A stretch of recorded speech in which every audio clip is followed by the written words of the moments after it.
What they're now reporting is that Eddie Hearn may be mounting a lawsuit against Zuffa based on the circumstances of Conor Benn's departure and what are supposed to be their matching rights. That whatever offer was made to Conor, Matchroom has the right to match it. The question is, what did Conor actually accept? Was it really a one-fight deal for an estimated value of 15 million, or is that just the way that they reported it so that they could void Matchroom's matching rights? Because Matchroom wasn't going to match that. They're not going to give him 15 mil for one fight. But if it's 15 mil for 2 or 3 fights, 3 or 4 fights, if it's 15 mil for a long-term deal, they would have matched that. And now what it looks like Matchroom is wondering, you're telling me that y'all paying him all this money to fight Regis Prograis? No, no. You guys offered him a long-term deal. And if that's what y'all offered him and that's what he accepted, we need compensation. I don't know if that shit is gonna work, to be real with you, because them guys at Zuffa smart. You offer him a one-fight deal and then he takes it, so that right after that you could offer him a long-term deal. And if you do it that way, I don't think Matchroom could do nothing about it. Danny Lopez, que lo que mi niño, la Loese, que lo que es. Michael, what it do? Gooch, what it do? That's what it looks like. Because I remember when the story first broke, Eddie Hearn said, yo, I don't know if it's a one-fight deal. I think it's a long-term deal. He said that a couple of days ago, like 2-3 days ago. And it's like, yeah, that would make sense. Why would you give Conor Benn 15 million to fight that guy? That doesn't make no sense. Some people think it's just a vulgar display of power. Wouldn't surprise me. Shout out to motherfucking Sorrow. I can't believe MMA fans and fighters are mad that boxers make more. They really mad Conor makes more money than them, and he's not the best in his divisions. They always gonna wrestle with that because they got it in their head, because they do a little bit of this and a little bit of that. It's very childish, by the way. It's very childish. But they have it in their head that their sport is the superior combat sport, which I've maintained for well over a decade. It's not. UFC grew in popularity in America. It never usurped boxing as the premier combat sport. But in America, yeah, it got popular here. Absolutely. And after a couple of years, it plateaued. After Ronda and after McGregor, yeah, it hasn't been growing since then. Hasn't been getting bigger. They haven't produced another star to fill those shoes. So yeah, it's a soluble business, sustainable. They know what they're doing, and they do it well. But MMA never usurped boxing as the bigger sport. So because it's not the bigger sport, you don't have competing interests. See, in boxing, you have all these different promoters that may try to sign a fighter. Because there's more than one, that can bump up a fighter's guarantee that you're getting offers from this guy, you're getting offers from these guys, offers from those guys. So you got fighters that are going to make a lot of money because it's a very competitive market. Whereas MMA, yeah, there are other fighting federations, but it still operates like a monopoly because the UFC is the biggest one. Outside of the UFC, how else is an MMA fighter going to make a lot of money outside of the UFC? That's the biggest promotion. And the UFC doesn't pay but so much. Ryan isn't the best either. Yeah. The short explanation as to how Conor, who is not the best in his division, or Ryan, who is not the best in his division, the short answer as to how they could be making so much more than a mixed martial artist is boxing is a bigger sport. That's what you need to understand. It's a bigger sport. Spock, what it do? They're smaller. Exactly, Spock. That's not to say it's not a good sport or that it's not good to watch. That's not to say that UFC isn't a good brand or a good promotion. It is. It's all those things. But it was never bigger than boxing.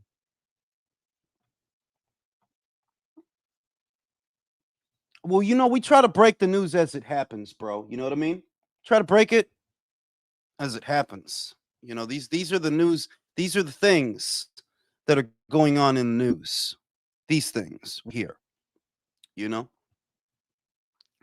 And yeah, Eddie looks like he's trying to resist. I think it's an exercise in futility personally. I think the potential lawsuit, not that they've filed it yet because they haven't, but I don't think it goes anywhere because, like I said, they reported it as a one fight deal for a reason. They know that it's not. And Connor, if you looked at the interview with Connor, he said he wanted to ask me about the details of the deal, and he didn't want to do that. Yeah, because you know what the details are. It's not a one fight deal. They're not giving you 15 million for one fight with Regis Prograis. It's more than that. It's more than that. Shout out to Chico. Drew. Think Paramount now owning Warner Brothers will stall or dead the top rank rumors about going over there to one of their entities. I mean, I don't know that they were still gonna go over there, bro, because the rumor is they're going back to ESPN. You know that. They're going back to ESPN. I heard the same rumors months ago that they were talking to Warner Brothers Discovery, and that was one of several networks they were talking to. But I also heard that whatever conversations they were having were stalled up until a purchaser would step up to buy Warner Brothers as a company or whatever it is. So those conversations have been muted for weeks, for months. It was never a lock that Top Rank is going over there. That was just somebody they was talking to. And pending the purchase of Warner Brothers, nothing was going to move until after that. So they're probably just going to go back to ESPN, bro. Honestly, Turkey is lowering the status of Ring Magazine. Shout out to Drew. All Ari Emanuel is the character they based Ari Gold off of in Entourage. Frank and Eddie not ready for him, and Larry Ellison. Yeah, look, I know that you like a lot of these suits, Drew. You think they're the coolest fucking shit, right? But there's something about boxing that you don't seem to understand. It's not an exact science.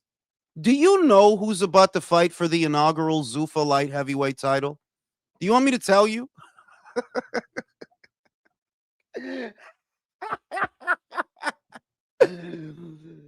Let me tell you, bro. And it's shit like this. I'm telling you that it's shit like this. It's more important than you think.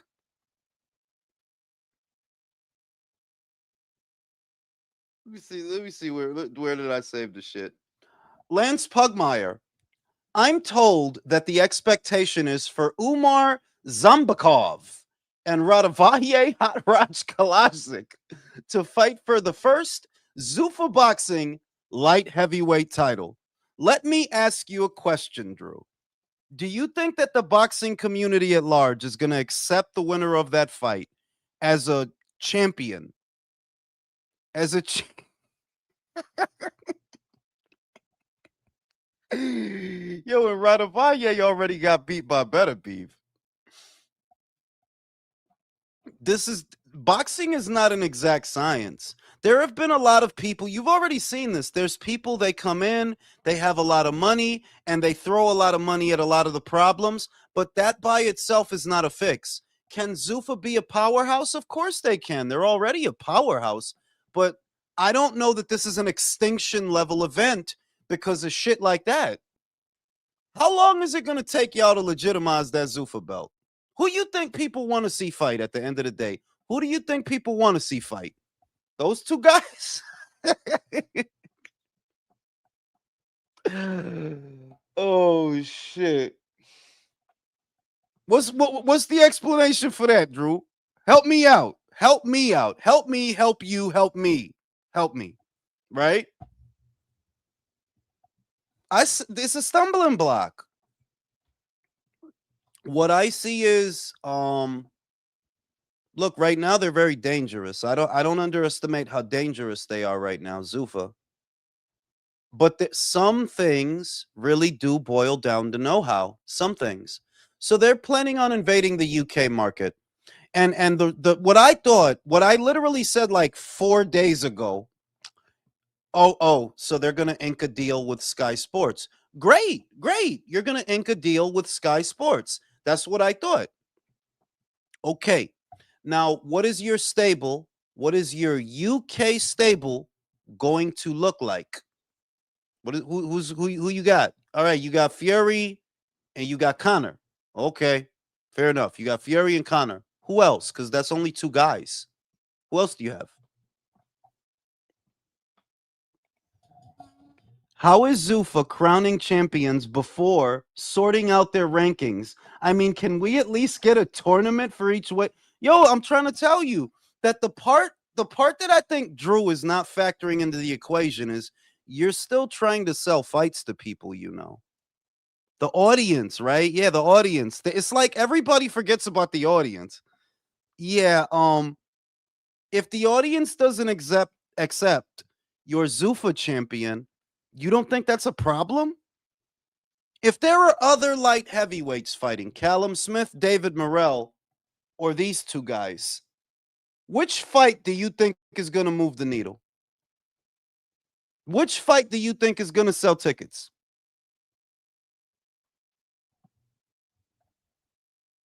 Come on, bro.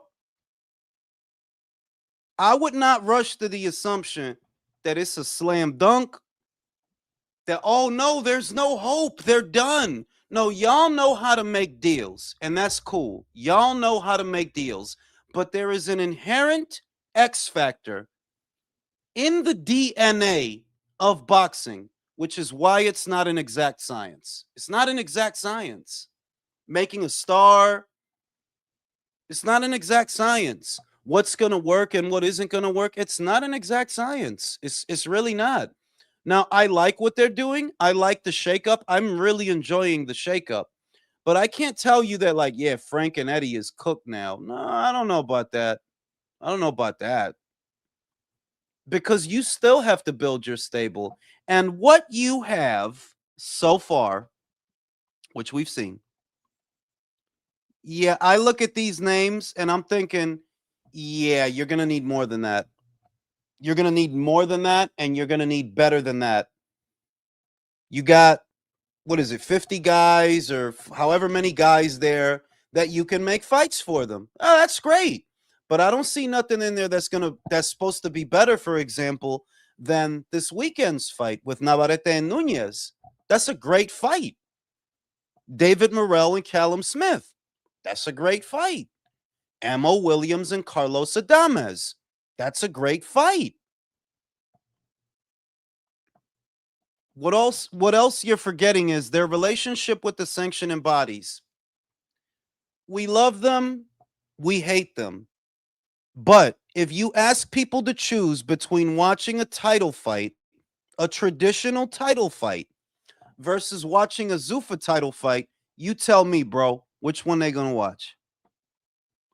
Which one are they gonna watch? Come on, bro. Come on. What it do, Gooch? Mario Barrios is a B-list Zuffa welterweight champion. For real, right? He'll be undisputed at fucking Zuffa. He would be undisputed at Zuffa, bro. You know, he'll be undisputed, bro.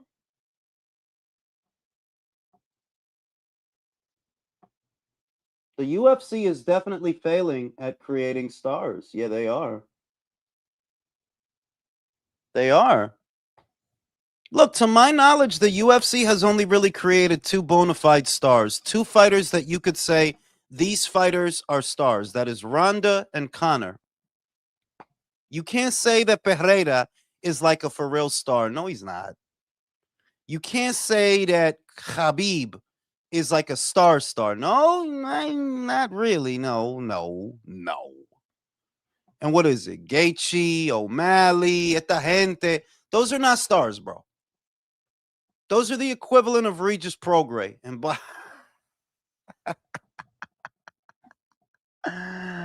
so I'm just saying, Drew, I think it's harder for them to do what they want to do than they realize. You can make the deals. Okay, you have a Sky Sports deal. I think they're, I said they're going to get a Sky Sports deal. I said that. Let me post a different link. I said they're going to get a Sky Sports deal, but okay, you got to build a stable now. You have to build a stable now.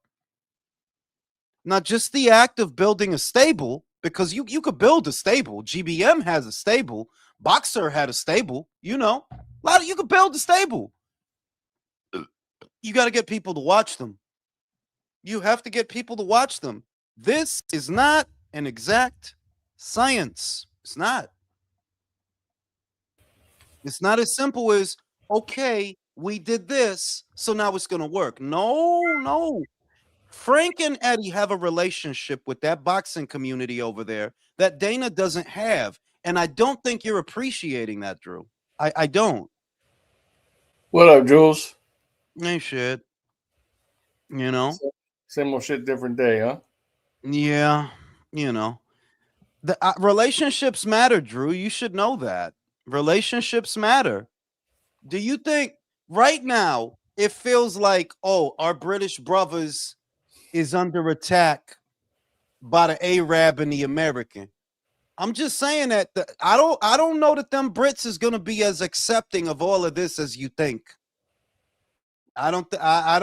They're very very cultural over there, bro. So we'll see. We'll see. I like watching it. Like I enjoy the turmoil and the chaos. I enjoy it, but you acting like it's a slam dunk, and I really don't think it is. I don't think it is. I guess Turkey and Frank ain't holding hands anymore, huh? Right. They done doing that. They done doing that shit. Undefeated, what it do? Hey, what's up? What's up, country? What's up, Um, man? How you doing? good, good. Um, I'm not gonna say it's a slam dunk, but they are scared. They are, which I'm glad. Yeah, give I'm us glad better they're scared. fights. No, Give yeah. us, I'm glad they're scared. Pero tú vas para allá. It's kind of like, tú sabes lo que es? Remember when they uh, did Noche de UFC? yeah. That it didn't pan out. It didn't That do. Remember what Turkey said también? It's gonna eat. Remember, we're gonna eat him. No, you at didn't the eat brand him. new sphere, bro. At the brand new sphere down the street from Canelo. All right, And bro. you didn't eat him. He did his business anyway. He did his business. You Yeah. know, I'm just saying that I like what they're doing. I'm not against it. But I think Drew, you too hot for Nick Khan and Ari Emanuel. Everything out your mouth is Nick Khan and Ari Emanuel. Like bro, relax, bro. They're doing well, and I'm glad they're doing well. But I don't think you appreciate that boxing has an inherent X factor that is ever present in every aspect of it. That's why making a star is not an exact science. That's why what works for one guy, it doesn't work for another guy, even if it's the same thing. And you could make a stable, right? You could go to the UK, get a couple of British guys, right? And people are still going to prefer Eddie and Frank. Why? Because they know them. They know them. They trust them. I wouldn't count them out either, though, I'm because no, I'm not, no, I'm not yeah, counting them out. I'm counting yeah, Frank and Eddie in. I'm not counting them out. Yo, yeah. congratulations. You signed 37-year-old Tyson Fury. Mm, beautiful. Yo, yeah. Wow. You paid Conor Ben 15 million at a Yeah, time where everybody fucking hates him. yeah. You'll see. This is one of those moments I think where I see something y'all don't see yet. You'll see it later, but this is one of those these things happen where I see something y'all don't see it yet. They're like, yeah, you think they're gonna pick you over Frank and Eddie? You'll Yeah. see. You know Okay. something? The Tyson Fury and the Conor, that card, but they got so far, it's an overpayment. I mean, because I'm not a Yeah. fan of neither. I'm not a fan of neither that whole Tyson or Ben like that. I mean, it's an overpayment. Yeah. What they got It's so it's far, what yeah. it's what I said earlier, bro. You paying Bugatti prices for a Camry, for a Toyota Camry, for a Honda Civic. That's what you're doing. And yeah, as long as you could keep doing dumb shit like that, hey, if you want to pay them guys that much money, go ahead. But that's not creating a soluble situation. Like, no, it's not. If you got to pay Conor Ben 15 mil for Regis Prograrius, I wouldn't call that a quality purchase. No, I you're would further, not. You're further fucking up the sport, man, and contributing to what we've been Hey, talking about. Yeah. You Now know? look, I'm a bit I agree with confused. all you guys, but the thing is, I don't want to sit here in an echo chamber. So my counterpoint is like the whole sport is overpaid, right? And Turkey's the one, right? And there's a reason for it. Hey, get that Democrat out of here. That's not that same. Is that that same? Is that that same guy? Nah, I just play. I just play. Bro, No, no it's not. way, dude. It's somebody else. No, but I'm confused because Dana, you're part of Paramount Plus. Turkey, you own a part of the Zone. Why is it on Netflix? I don't mind it, but it's like, what's going on? I'm gonna tell you something that nobody in the media is telling you, because I think that they're giving see, Dana, Nick Khan, Ari Emanuel, these are serious people, serious business guys. They take their job seriously. But you know what Say Turkey seriously is, right? one more time. Okay. You can interrupt in the backstage. Yeah, There you go. yeah. Fuck you, real talk. Fuck you. You're giving him too much. You're giving Turkey too much credit in the sense that maybe Dana and all these other guys have their plan of how they want to get this thing to work, but Turkey doesn't have a plan. Turkey's just doing shit. These are army men to him. He's like a kid on the carpet playing with his army men. Yeah. If you think about it, he is. Okay, so basically you trying to help Zuffa beat Matchroom and Frank, right? Then why the fuck do you own a piece of DAZN then? How does that work? You literally own a piece of DAZN. Literally. Dude, he's getting a piece of everything, man. He don't care. He's like a kid at a candy store, man. So you interrupted me to say back to me what I already said. He's Man, a that's my kid. first words, bro. He's- Sorry. Put him in the He's- fucking he's bathroom. Put him backstage. He's Fuck a you, Bram. kid. He's a kid on the carpet God. with his army men, bro. They're all his army men. But he's a kid playing on the carpet with his army men. Because you own a piece of DAZN, but you're also helping Zuffa and Paramount, but you're also funneling fights to Netflix. Who would be Paramount's competitor? Like, yeah, they are competitors, those two, because those are two separate streaming platforms. But you've got fights over here, fights over there. You're just the kid playing with his action figures, bro. It makes no sense, but I don't mind it if it's free. I really No, don't. I don't, bro. And this is the thing. Never lose sight of this. I'm not complaining. I love it. I love it because boxing was getting fucking boring because DAZN is doing too many pay-per-views and you're giving me Fury and Russian inbred man for free. I'm thrilled to watch. I'm thrilled to watch Fury too. I'm just thrilled to see him. Yes, Bro. I have an erection right now. Wow. Juice. Shout out to Ike. People here definitely don't fuck with most things that has to do with the Middle East because Brits hate people that throw money at everything, and that's why they don't fuck with Turkey like that. Shout out. This is the stuff that I'm telling you, that you know how there's people here, they will not accept Usyk. They will not accept him. There's people here, no matter what Inoue does, no matter how much more accomplished he is than his American compatriots, they will not accept him.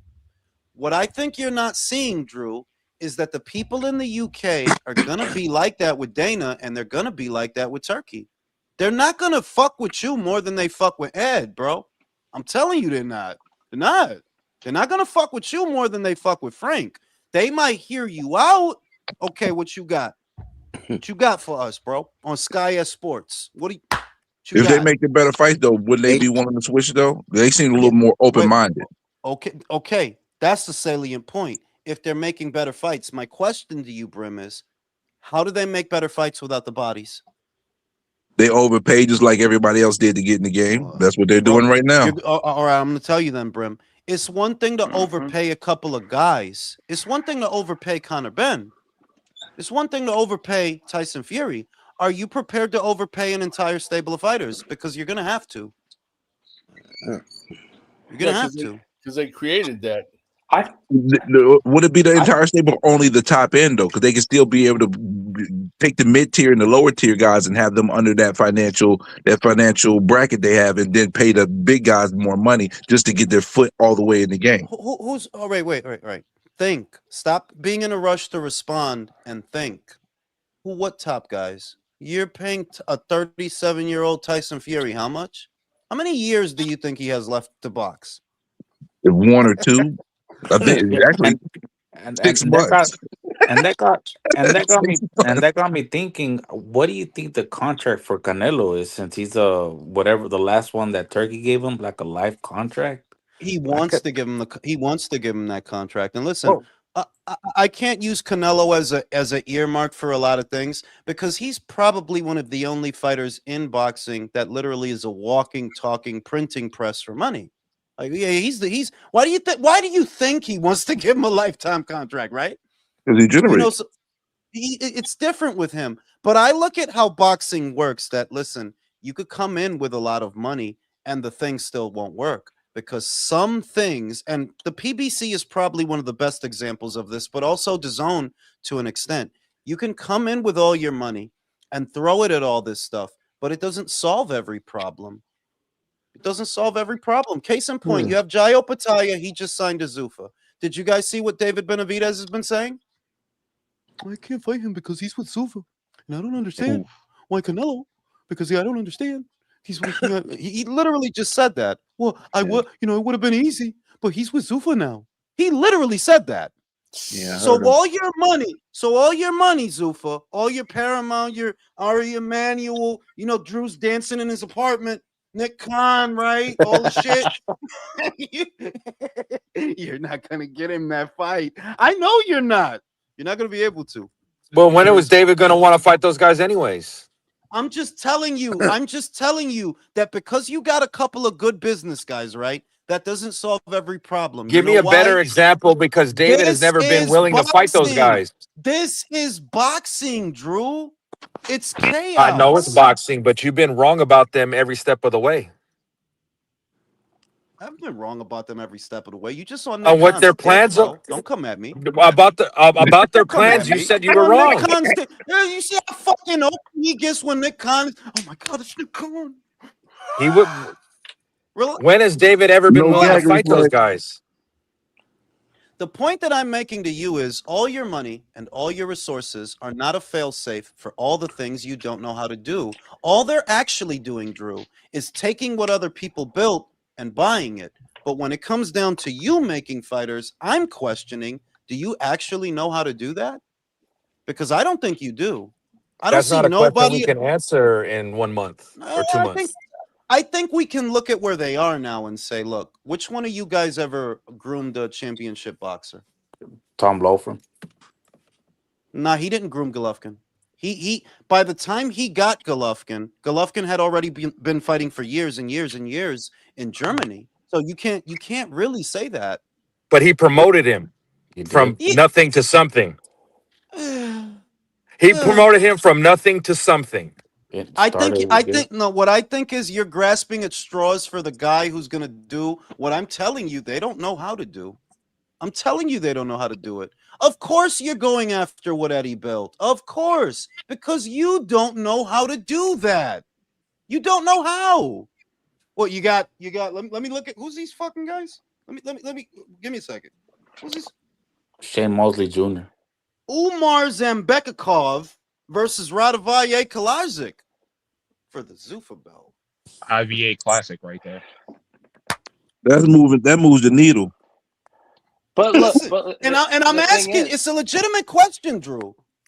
If it comes down to Callum Smith versus David Morrell against that, you tell me which one are the fans going to want to watch?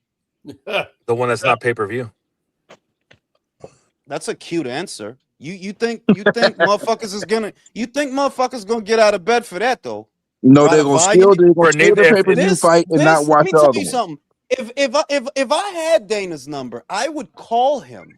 Listen, you could do a lot of things. What you don't do is put a title of any kind in Radovanje's proximity, because that's gonna remind people, okay, this shit is fraudulent. What that guy lost to better be like 1 trillion years ago. That guy is a gatekeeper. When people see Here we- Radavalle, straight up gatekeeper. You Here put we a title go. in his hands. If you put a title in his hands, oh, so this is the gatekeeper title. Yeah, it's the gatekeeper title. It is like if Radavalle can win a belt in your establishment, but he gets beat up everywhere else. Okay, what does that say about your establishment? Ring, the thing is, look, I don't I disagree agree with with you, but when it comes to the roster, you have to give them time. Like in Of terms of course, that belt, listen. that's I'm gonna give. scandalous. Wait. I'm giving them time. What I'm saying that other people are not doing. I don't think you're giving Eddie Hearn time. I don't think you're giving Frank Warren time. There's countermeasures coming because they have relationships you don't have. They do have relationships you don't have. And they still have know-how, which I think it counts for a lot. But you're trying to sell me that Callum Walsh is one of the best middleweights in the world. I'm not stupid, bro. No, we know that. They can have all the know-how they want. As like we said, Eddie and Frank are going to be fine in the UK. Eddie's not going to grow any American fighters as long as they fight on DAZN in America. That's just I don't I don't think I think it's cool what they're doing. Like I said, I love the shakeup. But let's be honest, Drew. What really happened this week? Somebody decided to throw too much money at Conor Benn for a glorified tune-up fight. I'm saying. Am I I have something. wrong? No, you're not wrong. I got something I wanted to ask real quick. Is it going to tie into this? Brunch Boxing just reported that the owner of DAZN is in the Epstein files. Are we going to get Yeah, I virtue seen that. signaling? Are we going to get virtue signal questions now at the press conferences? Bro, listen, bro. I'm pretty sure Undefeated is on the Epstein list. People go to parties, they take a little bit of drugs, they do a little bit of coke in the bathroom, take a bump. It doesn't mean much, bro. Come on. It is what it is. It is what it is. Like, oh shit, not Len. Like, stop coming to me. Just stop coming to me with shit that Democrats say, bro. They're Democrats. I don't fucking listen to them. I'm just going to see if Zatel's going to ask the question. You know,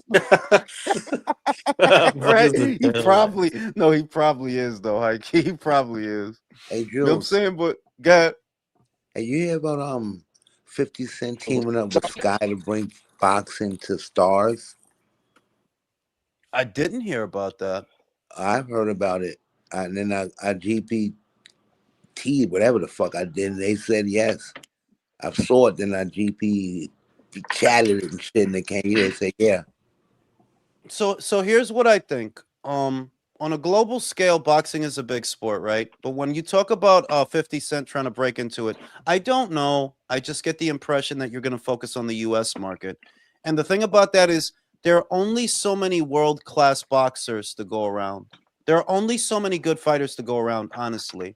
And a lot of them already have a place to go. You got some strong people with some big money in the sport right now. Whoever's doing all that, I'm going to kick you the fuck off. That's right. Mute yourself. You got a lot of fucking people with a lot of money that can offer a fighter a lot of things. I just don't know that there's a place for another new guy. You know, the only reason that there's room for Turkey and Zuffa and all these things is because, well, they have an insane amount of money. That's why they made room. You know what I mean? Because they have an insane amount of money. If 50 don't like, you know, I don't. Who you gonna sign, bro? Who you gonna sign? You need to sign like some Bloods and some Crips and just do the boxing. like this was Sky High Paru versus NTG. You know what I'm saying? Like you could. it's not yo do Rikers Island, do the guys in Rikers versus fucking I don't know the guys in San Quentin prison. All you gotta do is just do 3 building versus 4 building. Right. I'm saying you could because you got to put a nuance, like you got to put a spin on it, bro. Like yeah, because it's only so many bodies. The talent pool did not grow. That yeah, there's a lot of boxers and a lot of them are bums. Yeah, a lot of them suck. There's a lot of boxers, but a lot of them suck. So what you here to sign the fighters that suck? Is that what you're gonna do? Just put a spin on it. Like go to different prisons and yo, go to different prisons. Yo, this shit could be like the Running Man. If you win, you get 5 years off your sentence. Motherfuckers gonna What fight the fuck? hard, You get a bro. good fight, you get trailer They gonna visit. fight like they life depend on it. You know what I'm saying? So you know what I'm You saying? can win Like a trailer visit.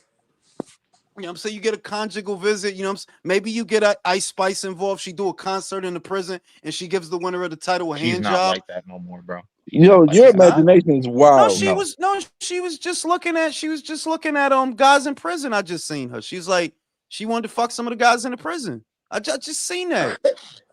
So yeah, you could get Ice Spice to do some shit. You get Megan Thee Stallion in there, she do a fucking concert, bust a fart into the crowd. They gonna Yo, go what's wrong crazy. with you? What's wrong with you? Bust a fart in the crowd. Something's wrong with you, bro. Shout out to Ike. It's 50 Cent's British boxing TV show, Fightland. Not real boxing. Fightland. Oh, it's a TV show? Oh, I. Well, that is that. That's that. Let me just say it to Drew. I'm just saying, Drew, that I think look, I think they're doing well. I really like what they're doing, but let's not get ahead of ourselves. These are not the first guys who came into the sport and had a lot of money and thought that the money was going to solve everything. Oh, it's dope that you got a Sky Sports deal. That's serious shit. But you need to build that stable. And you haven't really built the one in America yet. I You get see, what you, you're you saying see the about all names, that, bro. about coming in with money and needing to build a stable. What no one's ever done was already come in with the leverage with the consolidated entertainment industry where networks aren't giving money just for anything anymore. And you have the leverage of those relationships Yeah, where you but can those are just literally call the president to get Larry Ellison to give you guys a deal. okay. You're in love with clout, Drew, because all you're talking It's, about is it's just, clout. is it facts or You're in not? love with Is it no. facts or not? Yo, listen, bro. You can't sell clout as a boxing match. Like I know you like that they have clout, but who are you gonna show us that's boxing? Did you forget No. that they gotta sell us boxing? I didn't say that. You're saying we've seen a lot of people come in with money. We have not seen anybody come in with this leverage from the And networks. not only leverage, but they're coming with experience, bro. Like Oh, 26 years. When has They took when has over 10 brands. TKO lost, Jules? Listen, bro. This What do guy's you gonna mean sit here lost? and talk. Yo, wait. They're gonna sit here and talk about the portfolio all fucking day before they arrive on a boxer. Because in case you forgot, they're supposed to be selling us boxers. Remember? I'm worried about my TKO shares. Bro, they're just That's All what right, putting it. out the That's yeah, I what almost it brands. don't take sounds this like. seriously now more, bro. Like, Well, what what the do you? fuck? That's what I'm We're saying. having two different conversations. No, I'm getting we're not. gas listening to No, this we're not. bullshit. No, we're not. Your problem is you're in love with the clout and the name shit, and you're not understanding. You know that they're supposed to sell boxing, right? Absolutely. That's so focusing on boxing. Okay, who are the guys that you got that are going to give us a better fight, a better value for money than Navarrete Nunez or Smith Morrell? You don't. I don't see it yet, and I'm with you. Like I want you to do good, but I don't This is see it the yet. What? this is Because you the got infinity. cash flow Diaz. Oh, let me not I'm fall gonna out this I'm gonna chair. judge it That at you the end got of the cash year. flow Diaz. I'm So am gonna. I. So am I. But it sounds like people are jumping the gun. I'm seeing her. Oh my God, Frank Warren and such is facing extinction. I The wouldn't. hyperbole is gonna happen, Jules. You know that the fucking salacious headlines. I'm just saying, bro, that look, I really like what's happening in boxing right now. I honest to God do, but I'm not really picking a side. I'm on my side. And I'm right on the side now, of the fans, getting the frights free. I'm on my side in the sense that look, I like your Sunday night fights, but that's what they are. They're Sunday night fights. That's what they are. Now the They're not biggest thing events. the biggest thing you're set to do, which once again, I'm going to be watching. I support it.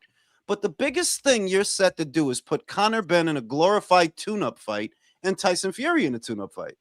That's the biggest thing you're set to do. Pardon me. It's like, oh, well, okay, that's nice. That's fucking great, bro. Wow. Fucking Conor Benn Regis Prograis. That's fucking great. You like that shit, Prim? It's good shit. I mean, it's a fight. Yeah. It's a fight. I can't wait to see what the rest of the card looks like. And the other thing is, I actually like that fight because Connor's probably gonna knock him out. He's the old man beater. In case you guys forgot, like that's his thing is beating up old guys. He beat up an old Chris Algieri, an old Chris Van Heerden. I think he beat up old guys. So I'm not above the violence and the pettiness, but I'm just saying I'm not going to act like y'all. I'm not going to act like y'all did something because y'all got Connor Ben over there for 15 mil. Well, I mean, yeah, if you paying him that, If you had got him over for for less money, they would have made a statement. But I mean, like shout out to Joshua Kunju. Boxing has better comp from a genetic basis. Boxing has all of the Eastern Europeans, Black Americans, Mexicans, Ricans. Meanwhile, MMA historically is Anglo-Saxon. Now UFC is dominated by Dagas. Yeah, all those guys look like Abraham Lincoln, bro. Nobody want to watch them fucking dudes. Shout out to motherfucking Sosny. Sounds like Drew has shares in TKO. Too emotional. He called you out, Drew. You gonna take that shit? You gonna take that shit? Called you out. Shout out to motherfucking Brandon Glanton. Drew's TKO shares come in the form of handsome Puerto Ricans and women. He's a handsome Puerto Rican. What do you want from me? And women on roids, the chaos. Listen, I'm with Drew on that. I like the muscle mommy, so ain't nothing gay about that. Ain't nothing gay about that. Big chick got a big old leg with a big old ass. I'm not mad at that at all. But, you can have too much muscle though. You can have. Did you see Gina Carano taking the fucking chest shot? I tweeted it to you, Jules. Yo, her titties got bigger, bro. Is that even possible? Is that humanly possible for? Well, yeah, it is. Titties grow. Yeah, like titties grow. Her titties got bigger, bro. Did you know Jules said he's watching that fight naked? I am from the waist down. I'm gonna jerk off during. It's gonna be a point. Look.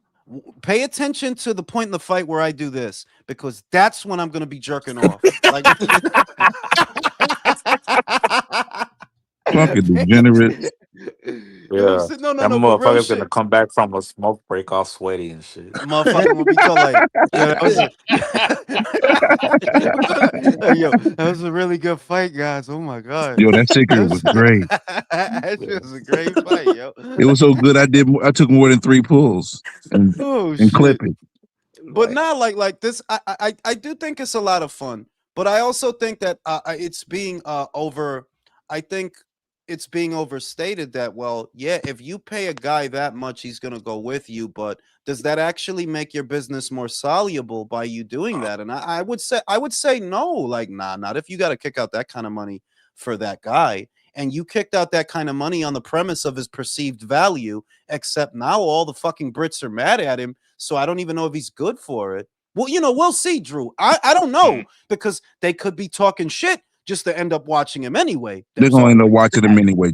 Right? There's always that, but we'll see. But it's all fun. Like I love it all. I love it all. So I'm here for it. They better have some American. They got to have some American star, a little bit of American star power on their card though to move the needle here in the United States though. I mean, do they really need our metrics here, Brim? Do you think? For Netflix, yeah. For Netflix, I think it's imperative for them to get the American dollar for Netflix. So I'll pose this question to the panel because I'm gonna smoke a cigarette and I want you guys to bounce this around. He's not fighting Rolly, fellas. He's not fighting Rolly. Rolly needs to fight his fucking Mando anyway. No, that's what I was gonna ask you guys. That because Connor isn't fighting Rolly, just your opinion. We don't know what's gonna happen, but in your opinion, because Connor isn't fighting Rolly right away, do you think that Rolly's gonna have to fight the Uzbek? They better hope not. I hope so. They might. No, I said they better hope not because if they do, that's Eddie's guy still. And as far as I know, him and that guy haven't had any problems. But the problem with this is, the game of, the envelope money is coming. You know what I mean? The money in the envelope is coming because they're going to do everything to keep Rolly from having to fight that Mando. Look. They could want to keep him there, but I'm going to be real. What envelope money are you talking about, bro? Listen, somebody got to dig in their personal bank account. I don't know. Wait, do you mean like a step aside money or what? Nah. He's saying like PBC or some Rolly handler gonna say, yo, WBA, here's some money. Get this dude the fuck away from us. But I don't think they got the money to start kicking that out, especially on no fucking Rolly. Well, you got a point there, but the thing is, they didn't been able to avoid this mofo for this. How long now? How many years has it been now?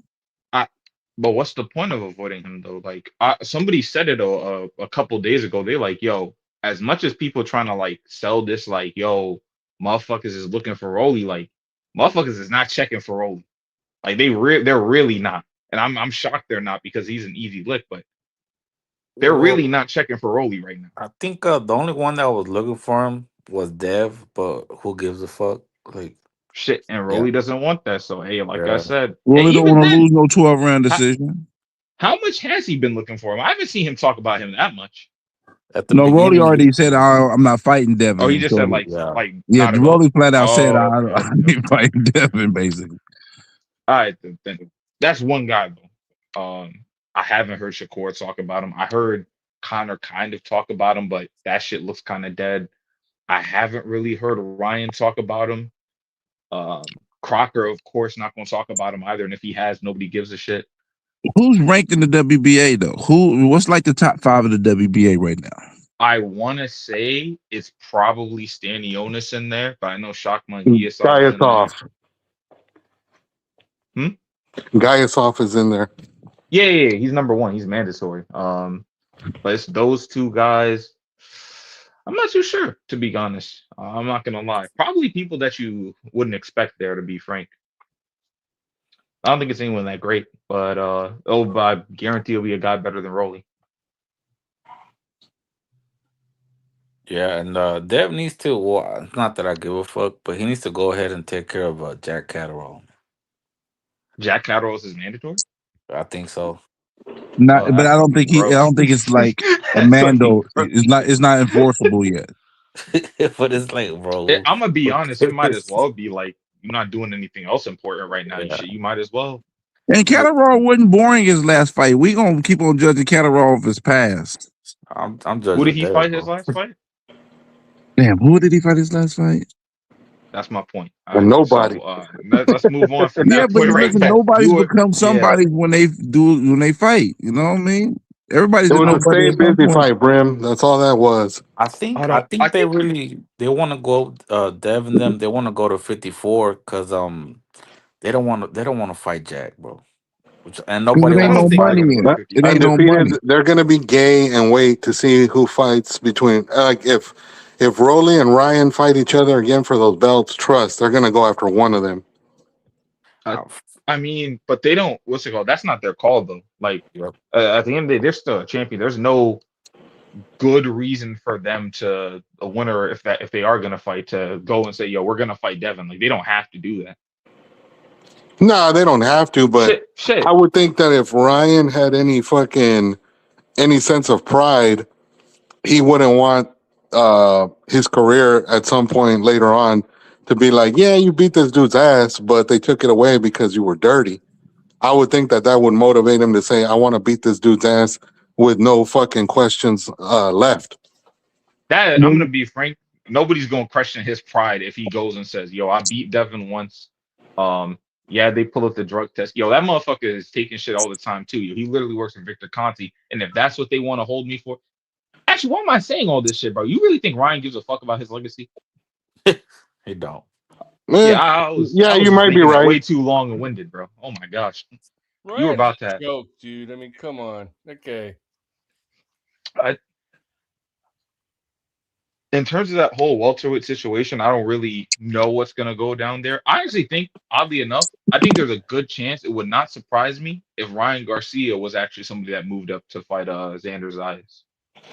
Oh, like he just got enough clout. It wouldn't shock me if that were to happen. He wouldn't do that, man. He don't want no real fight, man. Come on. I mean, like, why not? Look, you'll get paid for it.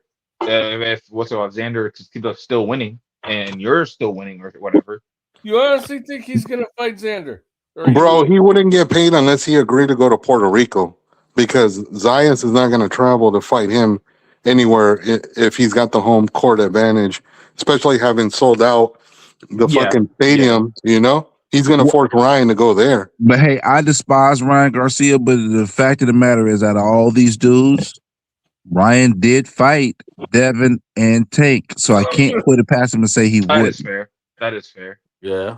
And But I can't honestly, stand Brim, Ryan, but I gotta be fair. is that the bar we're fucking accepting now? It That ain't a about the bar. motherfucker It's just about fights it's just your somebody history. and It's that's just your it? history. Hold Make down. it sound like Hold this down. gargantuan accomplishment that he, No, I'm not exactly. saying it's an accomplishment. I'm not saying it's like setting the standard or anything. I'm just saying based on the merits of what he's done in his career, who he fought, it would be I wouldn't be completely shocked if he did that compared to some of the other fighters that we have. Because some of the other fighters ain't fighting no damn body. Let's put this in perspective real quick. First of all, he fought Tank. He was the underdog, and he came in there. What was it? Rehydration, same day weigh in. Fucking. Whoa, am I missing something? I feel like they added one other stipulation to the Mole. They contract. had a mole in the camp. That and something else, and then he went into that fight. Like that wasn't just, oh, I'm just going in to fight Tank. Like, yo, everybody, a lot of people were going in with the implication of like, yeah, bro, he's about to get his ass beat. And if he's not about to get his ass beat normally, he's gonna get his ass beat because he's drinking. And then he goes against Devin. Not one, actually, I don't know about not one person. I don't remember all of your picks, but I remember I want to say 90% of this channel, 90% of the boxing world was saying, yo, Devin is going to beat the brakes off this guy. And he still took that fight. Yes, But you he know the cheated and all reason that why other shit, though. but he still took it. I'm not gonna sit back and be like, yeah, Ryan Garcia going up to another weight class so he could maybe lose immediately to Xander is out of the question. What? Ryan? No, Ryan. The play. I don't think it's I don't think Ryan's going anywhere. I don't even know that he's going to fight Shakur at this point. It could be Connor. Oh my god! So what are you gonna do? Wait? Who vacuuming, bro? Can you make rib right Why? now? What? You can't vacuum the girl's bush, bro. The reason I said it could be Connor is because, well, look, they're not. Look, I've been joking a lot about it, but it's not 15 mil for Regis. It's not 15 mil. Not for Regis. It's probably for Ryan. So you're saying that they package it to make it big headlines, but they really pay him a lot less for this fight to set up a Ryan fight? What they did the reason they did that, Brim, was to throw off the matching rights at Matchroom. That's why they did that. They'll say it's a one fight deal for 15 million because they know Matchroom is not going to give him that for a fight. But if they say that, well, that's what you have to match. Yeah, but they say it, but don't that something have to be documented and they have a right to have the to see what the offer was in paper and writing? Now hear me out. Hear me out. They have it on paper that he's going to get X for this, right? Remember that Connor's working with them. Connor wants to be there. So you accept a fight for this. You accepted a fight for X.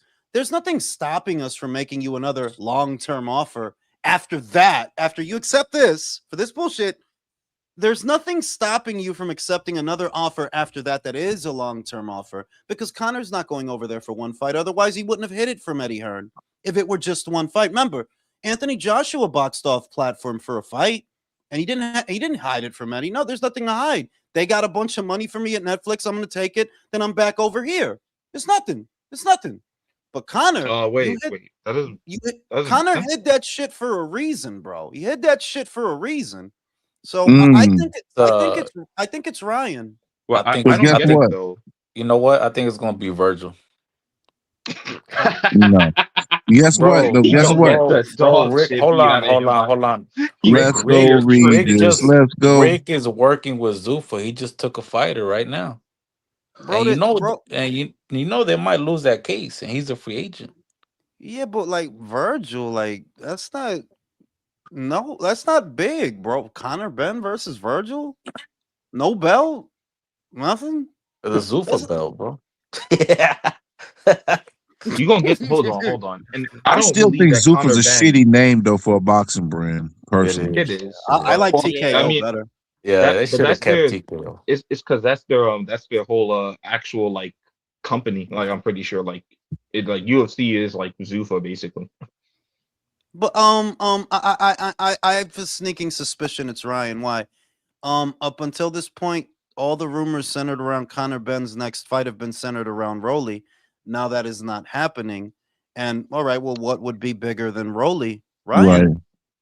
And Ryan would take it. Well, of course Ryan would take it. If they're kicking out 15 mil for fucking Conroy, what do you think? Well, if they're putting up a lot of money, it doesn't have to be that exact dollar amount. But if they're kicking out a lot of money for Conroy, what would they kick out for Ryan, who just, he became WBC champion? That's the bigger fight. That if you look at the fights that Conor can have at these weights, the biggest one that he can have is the Ryan fight. It's bigger than a Haney fight. Yeah, nobody gives a fuck about Devin, bro. Who cares about that dude? Damn, nobody cares about Devin. I gotta disagree with that. Wait, no, Okay, nobody well, does. But what's it called? Like, how many overpays are they gonna have though? Like, you think this is why Ray is my cousin? Because This it's is like, why Ray is okay, my cousin. Do one we gotta overpay overpay with Regis, everybody? then you're gonna overpay Ryan for sure. And then what is his next fight gonna be an overpay? Or are you gonna now start lowering Don't his forget, check? they're overpaying Fury too. You think Fury came out of Yeah. retirement for $3 million? Nope, he's getting 20. Right? And for Arslanbek Makhmudov, bro, that's not a 20. Listen, I don't care if it's Fury. That's not a $20 million fight. Are That's you a nuts? $2 million fight.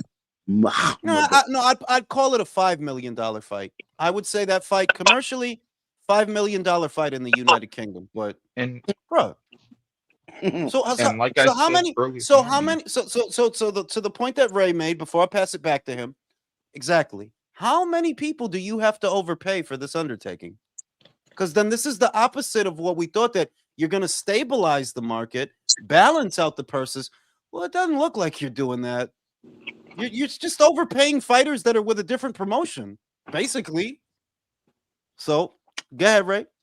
No, it's almost the same thing. It's like, okay, so we're gonna keep doing this. How long is this gonna be sustainable for one? And you can't realistically do this forever. Like, this is, again, PBC-esque again. You just have, I guess, more bread than them, but you can only run it for that so many years before we're like, hey man, these are just ass matchups for a lot of money on free TV. Like, that's cool, but that's what these are, bro. And that's the cool part, that at least it's not pay-per-view, right? Like, yeah, that's the cool part, that they don't cost me nothing. So if you want to pay that guy, a retirement fund to fight Regis Pagarius, yeah, I'll watch it. But like that, damn, that's expensive. And that's another thing too. I'll watch it, right? But like, I don't know why we're treating this like I should be doing a backflip because I can see this shit for free. No, that's cool. Listen, there we do have cause for celebration, because the one thing that's coming out of this that I do like about Zuffa and that I do like about Turkey, and this is why I'm on board, you're bringing boxing back to the most accessible platforms possible, which in this day and age is Netflix. That is what I've wanted all along. No more pay-per-views, no more. If you want to take the hit, if you want to take the haircut on the money, if you want to, hey, be my guest. You pay them whatever the fuck you got, right? Do whatever you want, but it should not come at our expense. We weren't asking Conor to fight fucking Prograis, were we? No. Well, fuck should it cost me extra? Was anybody here asking Fury to come back? No. So fuck would I? Why the fuck should? And I come back to this a lot, right? If Frank was still involved in Fury's career, it would be a pay-per-view. It absolutely would. How do I know? Wortley versus Dubois is a pay-per-view, and Dubois coming off a fucking loss. Yeah, but it's a pay-per-view. This ain't right. That's the shit. That's why I'm with the Zuffa shit and what y'all doing and upsetting the balance, because at least y'all giving me boxing that don't cost me nothing extra. I already had Paramount Plus. I didn't have to pay nothing extra for that. I already had that shit. All right, I already had Netflix. I don't gotta pay nothing extra for that shit. And this is what needs to happen to make boxing grow. Now, my question is not whether or not Zuffa can be successful. I already said many times, I think it will be successful. That's not the question. The question is, are they going to run everybody else out? And to that, I say, I don't think so. No, I think they're going to plateau. I'll say this, though. Like, I remember earlier someone was like, yo, why would Turkey own parts of the zone and he's owning parts of Zuffa? And I've kind of been saying this a little bit. I'm gonna be real. Maybe somebody's gonna say it's conspiracy theory-esque, but I said, yo, low key, some of the shit I'm seeing you do in the zone, I'm not saying all of it's your choice, but it looks like you're kind of fucking them over in some instances.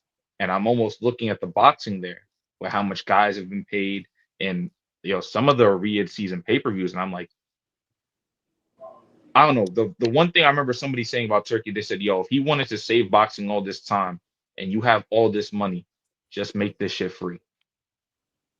I'm gonna. I see your point that some of the decisions at the zone have been counterintuitive, and you start to wonder if Turkey's sabotaging them from the inside. Yes. But the reality of it is, Italma versus White being a pay-per-view, that wasn't Turkey's decision. That was That's French. why I said not all of it, but a lot. A lot. But look, we look at the duds, for example. I don't think it was Turkey's intention to shell out a dud when he put Teofimo, Devin, and Ryan on the same card. On paper, all of us looked at that and said, no, I mean, how often do you get all those names on the same show? If it was a dud, I don't think I can't put that on Turkey, can I? I can't, like, nah. I mean, that's on the fighters. That's not on him. You see what I mean? That's why I tend to lean towards the army man scenario. I just think you're a guy with a lot of means to make a lot of things happen, and you're sort of shaking the fishbowl is what you're doing. Like, hey, just see what happened. Let's put some chlorine in there, see what it does to the fish. You know what I'm saying? No, Jules, let's- it's like you said earlier, Wade, but, because I was at the gym listening, but it's like you said earlier that their company in and of itself is going to plateau just because of who they are. You know, like they're not gonna fuck with you just because you're the op. It doesn't have anything to do with what you put on, who you acquire. To them, you're the enemy, and it doesn't matter what you do. That's who you are. Yeah. Or you could plateau because of cultural differences, and you could plateau because, look, a lot of these grand gestures that have a lot of people talking in all actuality are just a moment in time. I'm going to keep saying this. The real battle is, okay, sustainability. Do you actually know how to develop boxers? Do you actually know how to do that? Because longevity is where this is going to be decided. This is a battle of attrition. You're doing a lot of big things right now, and that's fucking awesome. But that's just a moment. Everybody got off to a strong start. The PBC got off to a strong start. The Zone got off to a strong start. You're getting off to a strong start. But a year, 2 years from now, what is your stable going to look like? And what I want to know, I'm not saying it's not going to work. I want to know, are people actually going to be watching your fighters? Are they?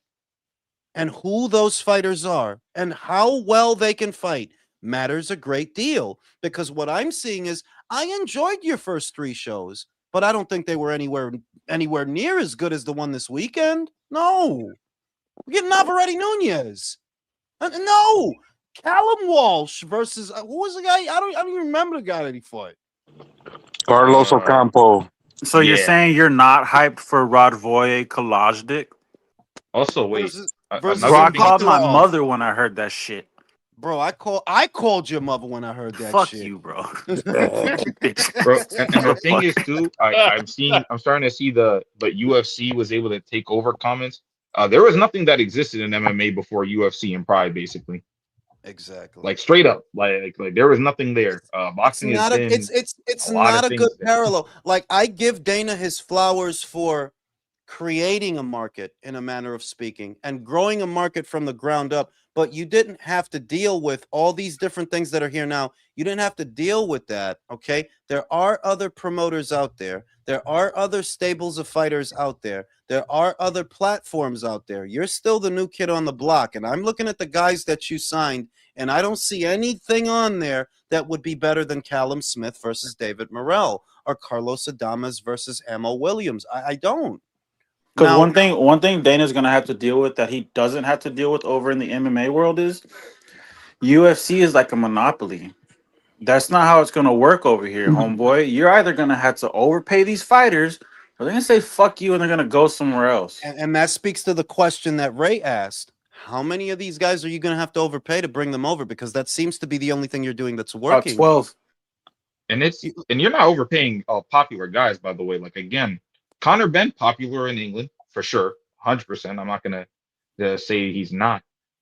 Even with that waning, I think he is. But yo, Jai Opetaia, Yo. Right? these are the guys, right? Now check it out. Matchroom has given us a unification match involving a fighter that's from a different promotional outfit. What was stopping you from making the fucking Michaelian fight? That guy's not doing anything. He don't got nothing going on right now. No mandatory, nothing. Why is that not the fight we're getting? Why are we getting WBC. I guess, but the WBC blessed it. They said they win it. They said they win it. They didn't want to get Suleiman his cut, Jules. That's what I think. No, I genuinely think that's what it is. I think generally the what's it called? I remember at a certain point they probably weren't 100%. They're like, do you want to include the belts? Do you not want to include the belts? You know what? Fuck it. We're not going to include the belts at all. Fuck them.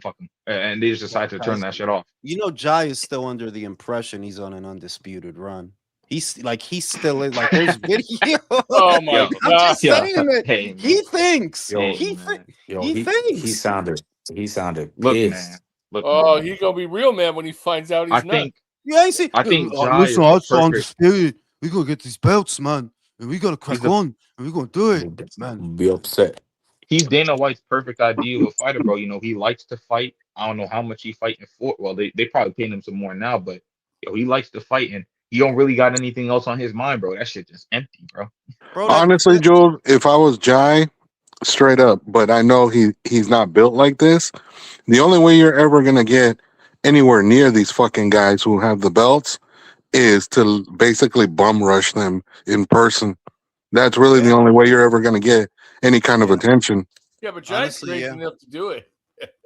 I mean, if it comes to that, because I don't know if y'all saw that Benavidez interview where he's like, no, because he's with Zuffa now, and he's with Zuffa now.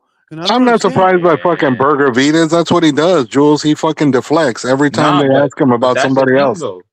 What's it called? Your money and all this money and know-how that was supposed to cut through that shit, huh?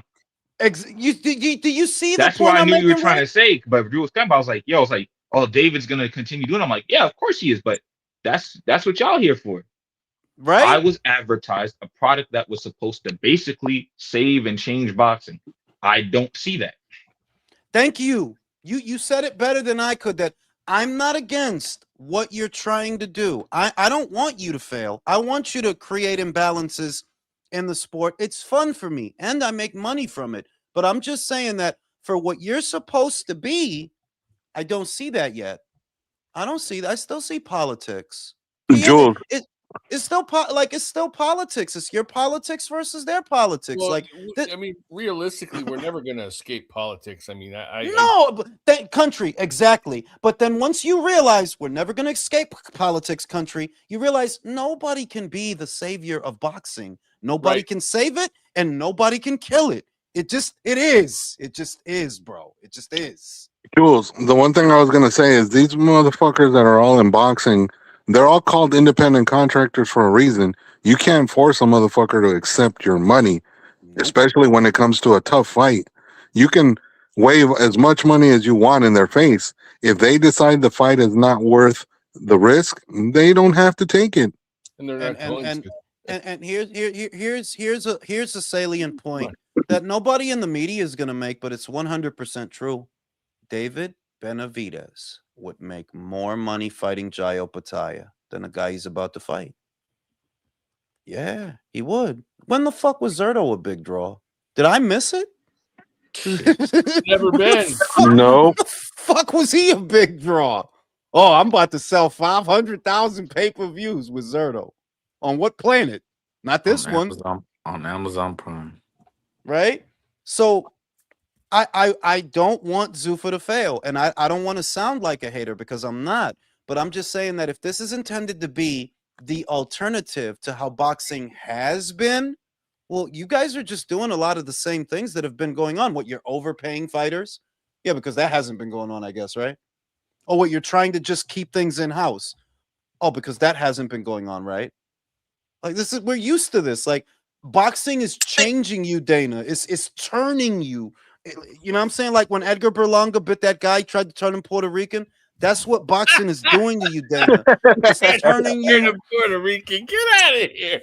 It's turning you into. He doesn't know it. Nick Khan doesn't know it. Ari Emanuel doesn't know it. Boxing is an abyss. It's turning you into boxing guys. You don't even. You still think you're Dana White.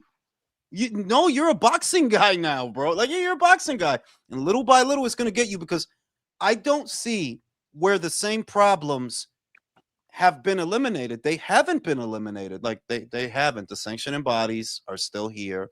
And the other thing about the sanctioning bodies, listen, for better or worse, whether people realize it or not, you can't get rid of them. That is the history and the lineage of boxing. That's a part of why we watch. You can't get rid of them. You can try to fix them, improve upon them. Hopefully they can run better, but you can't get rid of them outright with the Zuffa belt. Oh my, if Radavalle wins the Zuffa belt, am I supposed to look at him as being a champion like Bivol? No. Yes. Come on, bro. Come on, bro. Also, the whole belt thing, they're saying they want to be viewed as a legitimate belt, right? Are they supposed to be a belt for Undisputed now? Not if the other four don't recognize them, because that's one thing that's clear cut. For them to be a part of the undisputed picture, the four major sanctioning bodies have to recognize it as a world title, and I don't think they do. I mean, I'm pretty sure they don't. So basically, the Zuffa is going to be a nicer version of the IBO, is what you're saying, Joe. Yeah, it's going to be, well, nicer is subjective, but yeah, that is subjective. I actually I like Forest Green. I like the Forest Green IBO title. Shout out to Moore. Appreciate the live boxing convo. Subscribe, share, and smash. Appreciate you, bro. Shout out to WMMA. Zuffa will plateau because that is TKO's nature. UFC and WWE already have. TKO has no creativity. They only know how to attract existing. Thank you. That's what I'm trying to get across. You can come in and you can buy fighters that other people have built, but whether or not you actually run everybody else out of town is going to fall on your know-how. And I know you don't have any. You never groomed no champion boxer.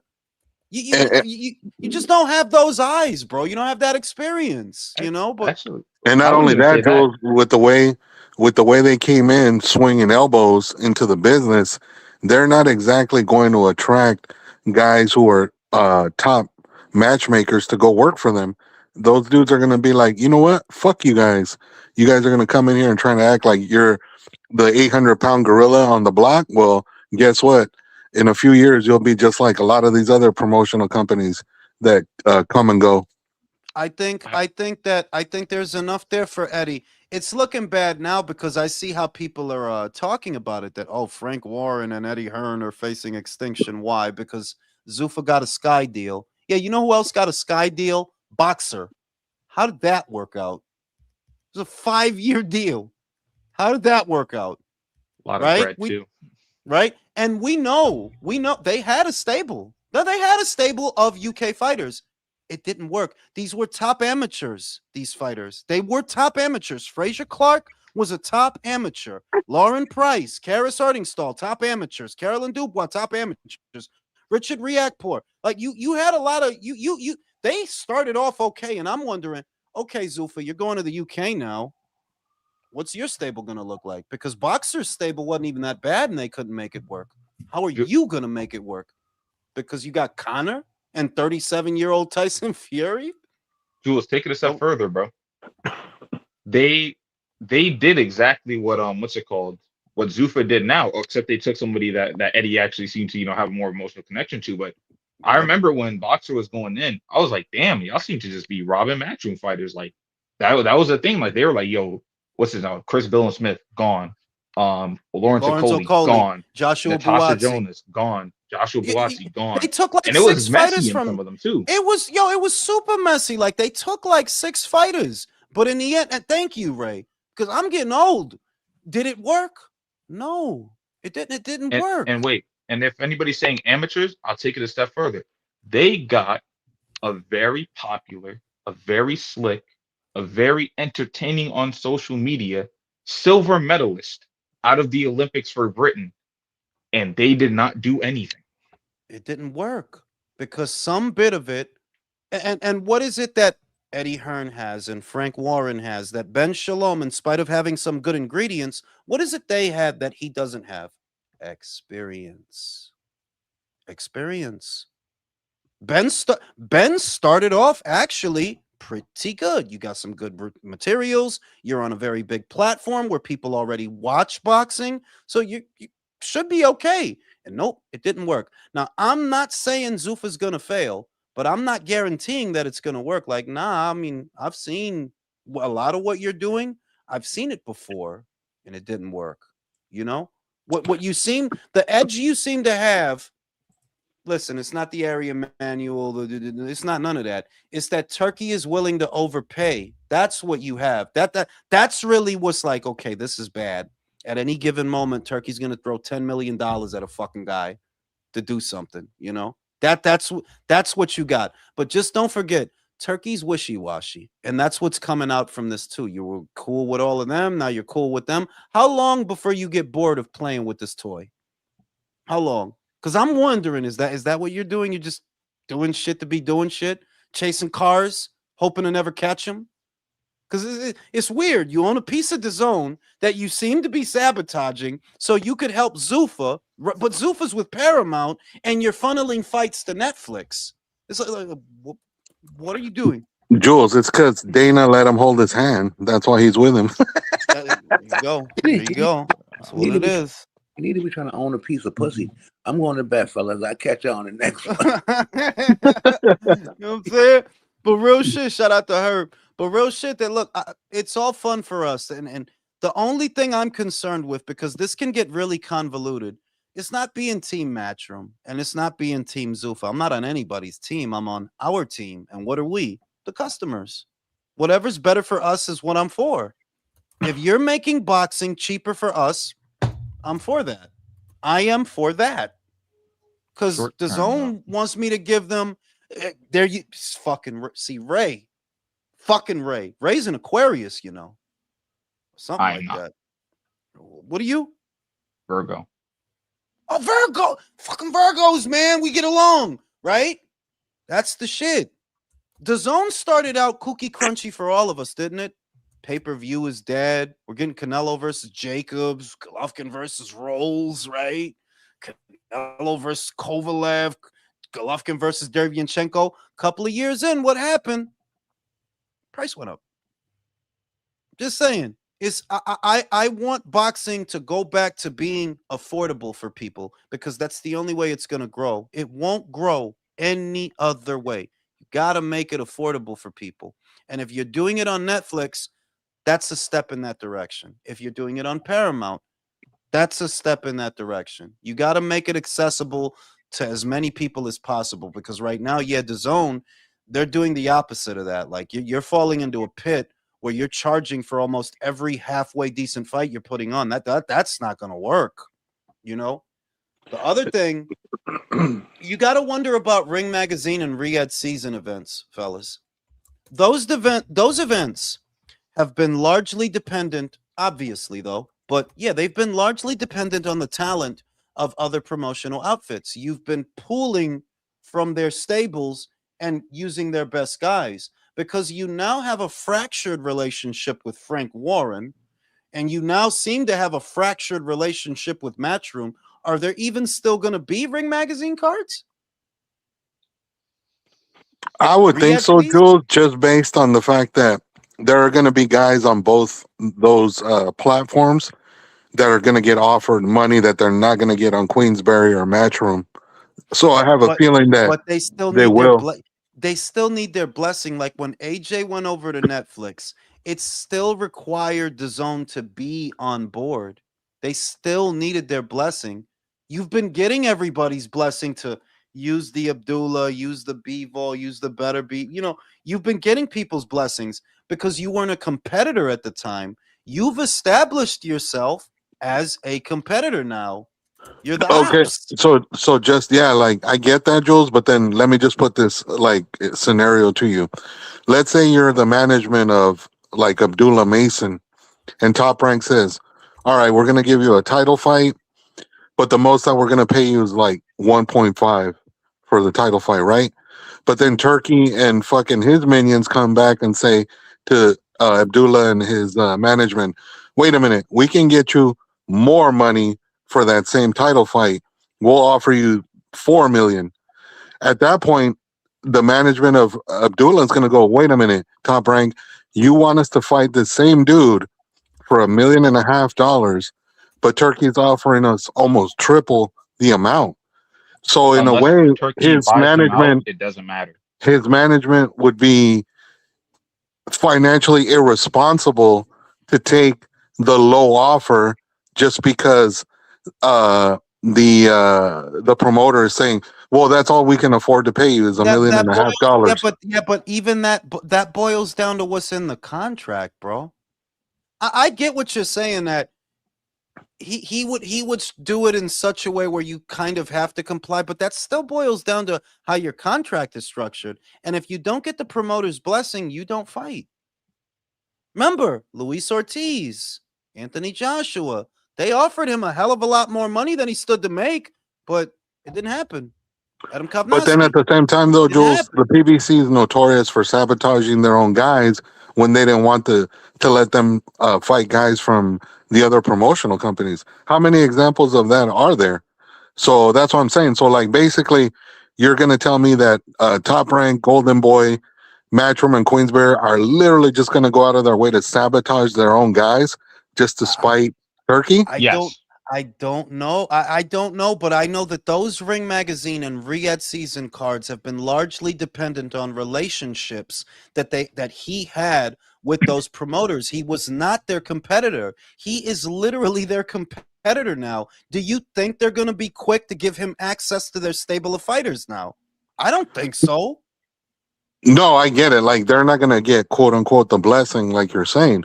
But what I'm saying, though, is that these dudes are really going to throw their weight around money-wise as far as basically having the management of these fighters looking at their own promoters going, wait a minute, bro, like, you want us to take this fight for low money, saying that's all you can pay us. Just for perspective, Ignacio, just for perspective, they are literally both about to sue him. You gotta I don't know if there's gonna be any more Riyadh season as an event isn't gonna go anywhere because that's an event over there in Saudi.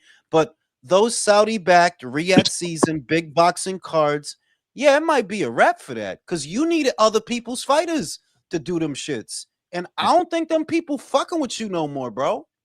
Yeah, no, it's totally possible. I'm just saying that, like, based on the fact that, some of these dudes are gonna get people in their ear about the money that's being offered, they're gonna kind of look at their own promoter sideways when that happens, And that's what I mean. Like, I think some of these fighters and some of their managers are gonna start to go like, well, wait a minute, what the fuck are we doing here? Like, yeah, but if you guys are not paying us. If you're locked into a contract, you're locked into. Look, Ryan was supposed to have an exhibition in Japan. Remember with Rikuya Enpo, and it didn't happen. Why? Because you're locked into a fucking contract.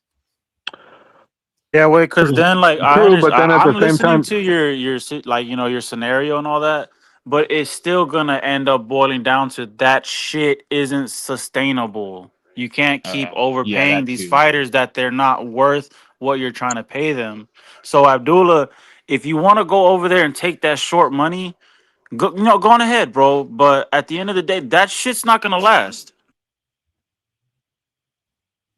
I'm going to smoke a cigarette and think about what Ignacio said. Dr. Spock is a big Dana White fan. Everything.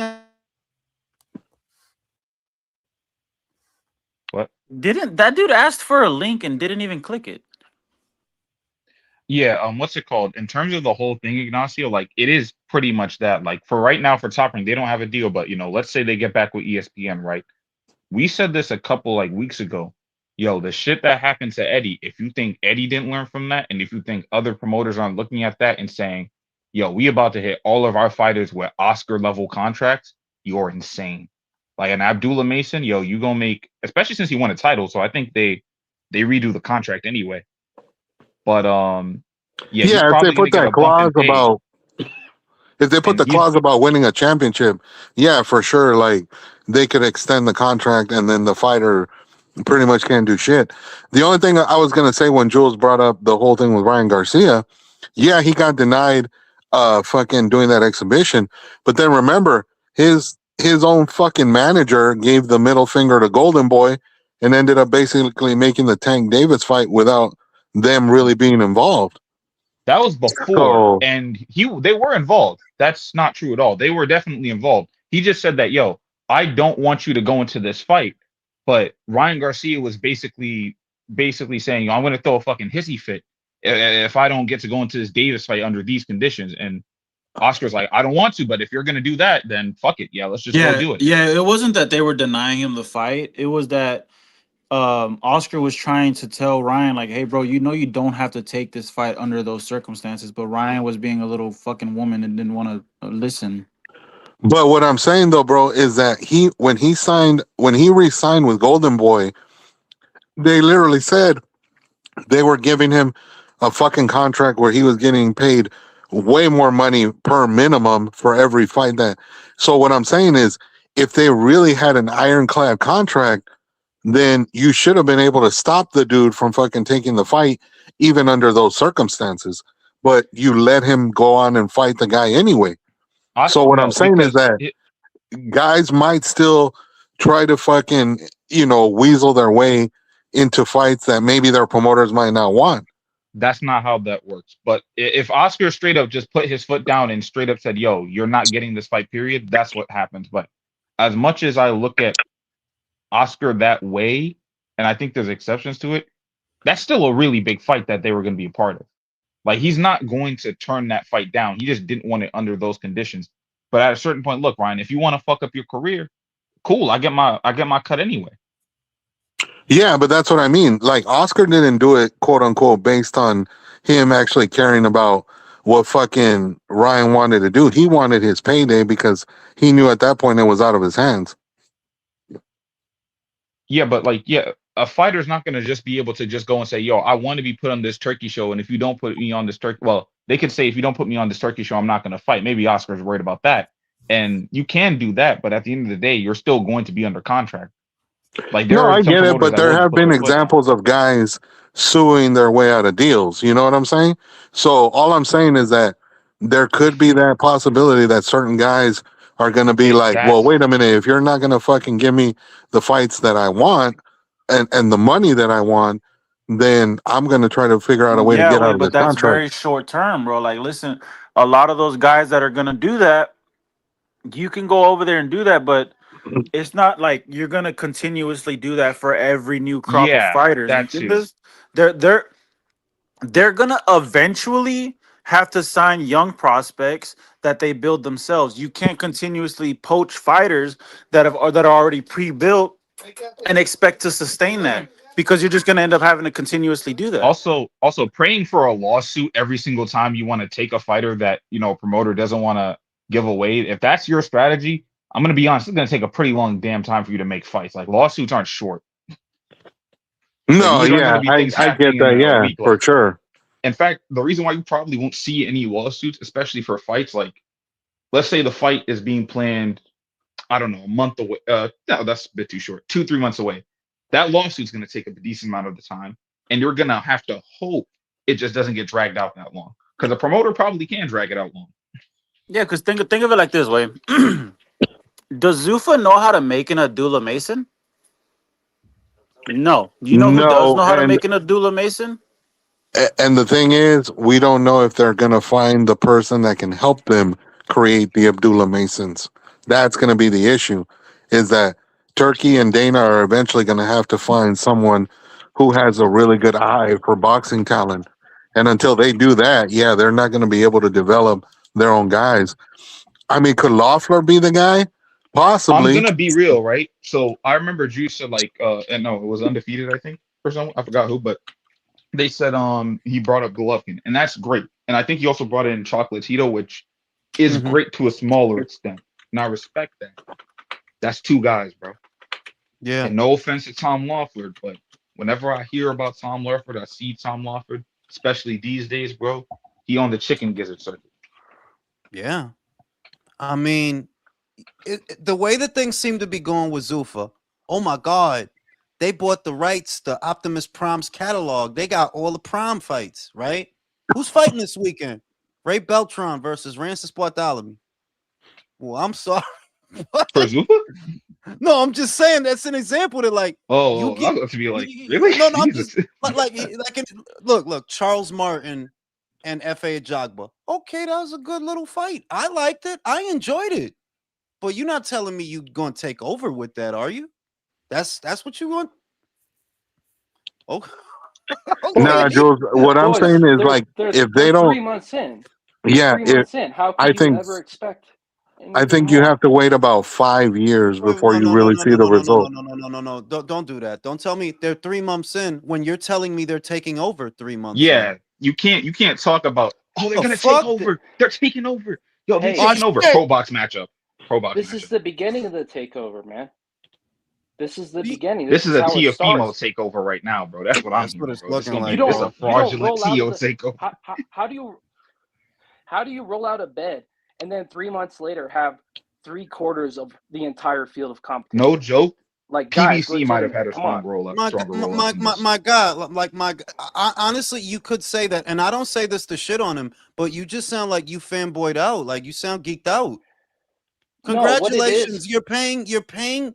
Yes, you acquired Connor Ben by paying him an obscene amount of money at a time where he's very unpopular where he's from, by the way, and you also acquired a 37-year-old Tyson Fury, who I don't think has 3 years left to give this sport, and God knows what you're paying him. So it's like, yeah, I mean, as long as you're willing to fucking wheel out truckloads of money, you can acquire these guys. But I don't think you can be successful. I'm not saying they can't be successful. I've said from the beginning they can be successful. But you're not telling me you're running the other guys out of town with this. Like, nah, I don't see it. I mean, Ring, the thing is, I totally agree with everything you guys are saying. I respect you guys, and I think you guys are super intelligent, and that's why I'm on here. The reason I'm saying this is because I don't want to sit in an echo chamber, right? There has to be some discourse. And I have been a mixed martial arts fan for over 26 years, and I've seen them take over an entire industry with That wasn't plenty no no of no no no You no mean no an no no industry competition. that no didn't no no. exist? Plenty. WA6 You Strikeforce, can't Elite 16, you Pride Fighting cannot Championships. my God, Come on, bro. you cannot compare those fledgling promotions to this. That's not the same thing. I give Wait, Dana credit. I give Dana credit for growing that market because it didn't exist. That's not boxing, bro. This is established. This is not Dana coming in and buying up fledgling promotions for something that people don't even watch. did This is I just hear about boxing. Pride? Pride that was blown up by a Yakuza scandal and didn't exist because they got blown up by a Yakuza scandal and got their TV deal pulled. That Pride that UFC actually didn't compete that well with, and still they don't have a foothold in Japan. And honestly, the one thing that saved the UFC, which a lot of people seem to forget, was the Ultimate Fighter reality show saved that fucking promotional company. If it wasn't for that, that thing would have fallen apart a lot faster than than most people were predicting. Because prior to the Ultimate Fighting show being made, the UFC didn't exactly have a whole hell of a lot of household names on that roster. So if it wasn't for that show really fucking putting them in the mainstream markets and the media, they probably don't survive. I equate the current situation to what we're kind of seeing with UFC now that they have a lack of stars, right? Boxing offers you more to choose from, and that's your foothold. That right now that you have Turkey in your corner to overpay these established names that were built by other people, right? So is that the plan? We're just going to go after people that Matchroom built. This is the long-term plan, because that's not going to work. And then, okay, how many years have to pass before the Zuffa belt is accepted by the boxing community? You know, it took a long time for the WBO to be accepted, a really long time for that to be accepted as a full world title. It was the same with the IBF. And you're introducing a new belt that has no lineage, and you're about to have these two guys fight for it. And I can tell you right now, nobody's going to look at the winner of that fight as a champion of any kind. They're not. So I'm looking for the ingredients of, okay, how is it that you're putting Matchroom out of business? I'm not seeing it. How? How is it that you're putting Frank out of business? How? Doing what? If Top Rank ends up back on ESPN and DAZN decides to give Oscar a new deal, you are in competition, my friend. You are. You're going to have a lot to compete with. You know, I think they came in at the right time. I think they know how to do some things. But like I said, them being successful and being a powerhouse does not equate to them bankrupting everybody else. Like, no, you can be successful, but they're still going to be around because they have something you don't have, and that is know-how. You don't have that. It's going to at some point this is going to boil down to your own ability to identify and groom talent. And I'm 100% sure nobody over there knows how to do that. You're going to have to find somebody that knows how to do that. And even then, I don't think that's enough because Matchroom already has that. Queensbury already has that. You'd just be catching up to them. You wouldn't be surpassing them by doing that. Just be catching up to them. Yeah, that So was I the don't know. point that I made, was that like, just because you poach a fighter like Abdullah Mason doesn't mean you know how to make one. You know who does know how to make one? Top Rank. And one of the Yeah. points he wanted to make was, well, they lost their network. I was like, okay, well, their inability to find a new network doesn't automatically mean that Zuffa knows what the fuck they're doing. They don't. What Zuffa has is a lot of money. That's what they got. You got a lot of money. And yes, money solves a lot of problems. But that's really how you're shaking, rattling, and rolling, that you have a lot of money. That's all it really is. You're offering a lot of money, you have a lot of money. That seems to be the end all and be all. But know-how, you've acquired 50. I think it's between 50 to 90 fighters. And I'm sorry. And I'm giving them a chance. This is coming from someone who actually wants them to succeed. But I just don't see what you've got over there that's so spectacular that would run Matchroom out of business. I don't. Boys, why do we think Turkey and Paramount picked Zuffa out of all the promoters out there? Come on, man. There's a history. There's a financial history of success. This is not mixed martial arts, bro. It's You think not. this is MMA? This No, is a but different beast. This is a different beast. It's combat sports. It's an entertainment business. It's a blend of the two. I'm telling you, man. It's still not the same, man. Okay, tell me how. I understand you're trying to like make similarities between the two because you want so badly for Dana's success in the UFC to translate over. It simply doesn't. There is no metric for you to use that over here in boxing. UFC is a entirely unique market to Dana White. He has nothing over here at boxing for you to measure that against. Bro, I don't care. I don't care about Zuffa. I just don't want to sit here in a circle jerk, dude. Right? Bro, and you we said all sit that here and say already. the same thing. Yeah. Well, you I gotta said be the that devil's already. I mean, advocate. you just want to be a contrarian. Yeah, yeah, that's what I was going to Nobody's say. That willing like to. you're not making salient points by saying, "Well, I don't want to agree with everybody." Well, that's not a salient point. So 26 years of success in a combat sports industry. Here we go with the Does it MMA thing again. translate? This is not MMA. How is it different? Tell me how it's different. Wait, hold on, wait. Can I even say something else? Just real quick. Yeah. So now, if you're saying that it's about the experience that Dana has, that's what you're saying, right? The experience Dana has with MMA, that's what's going to get him in, right? Not just Dana. It's the brand, bro. There's many. No. It's the brand. Dana. It's the brand. I got you. So let me ask you this. Okay. They tried Zuffa boxing like 10 years ago. What happened, bro? Correct. They pulled out. Why did they? Because it wasn't the right time. Why is the right time right now? Because there are zero networks interested in the space of boxing because it has eaten its own tail. It's a failing sport at this point. Come on, that's guys. not Let's be wait. And it's magically supposed to be a successful sport in because America. Dana, who failed at it 10 years ago when it was at its most not its most popular, but when it's more popular, he's gonna do it now that it's bad. When it's failing and nobody likes it. He failed at it like years ago. He tried making Zuffa boxing literally like maybe a brown where everybody. Breathe. You're over. Everybody's overthinking this. Everybody's overthinking this. The only difference between now and 10 years ago is you have a Saudi Arabian sheik who's literally paying well above market value. He never went fighters. But at the end of the day, that's not sustainable. What do you think? That Turkey's still going to be doing this shit 10 years from now? His signal was going in and out. What do you think that a lot of what they're able to do with Zuffa right now seems reliant upon Saudi Arabian backing? Mark Shapiro made that very clear, that Conor Benn's purse is not coming from Paramount, not coming from Zuffa, it's not coming from Netflix, it's coming from Turkey. Well, listen, we knew that Turkey's not going to back these fighters forever. We've had several conversations on here about that Turkey's not going to do that shit for Matchroom guys and Queensberry guys forever. That day is here. He's not going to do that for Zuffa forever, you know. At some point, it's going to boil down to what you know. And I don't think you have the know-how to groom fighters. I don't. I would go as far as saying you don't know how to do that in the world of mixed martial arts either, because if you would have, you could have. If you could make another Conor McGregor, you didn't. If you could make another Ronda Rousey, you didn't. But you could use one. It boils down to know-how. Sometimes the stars just align for a fighter to be a star.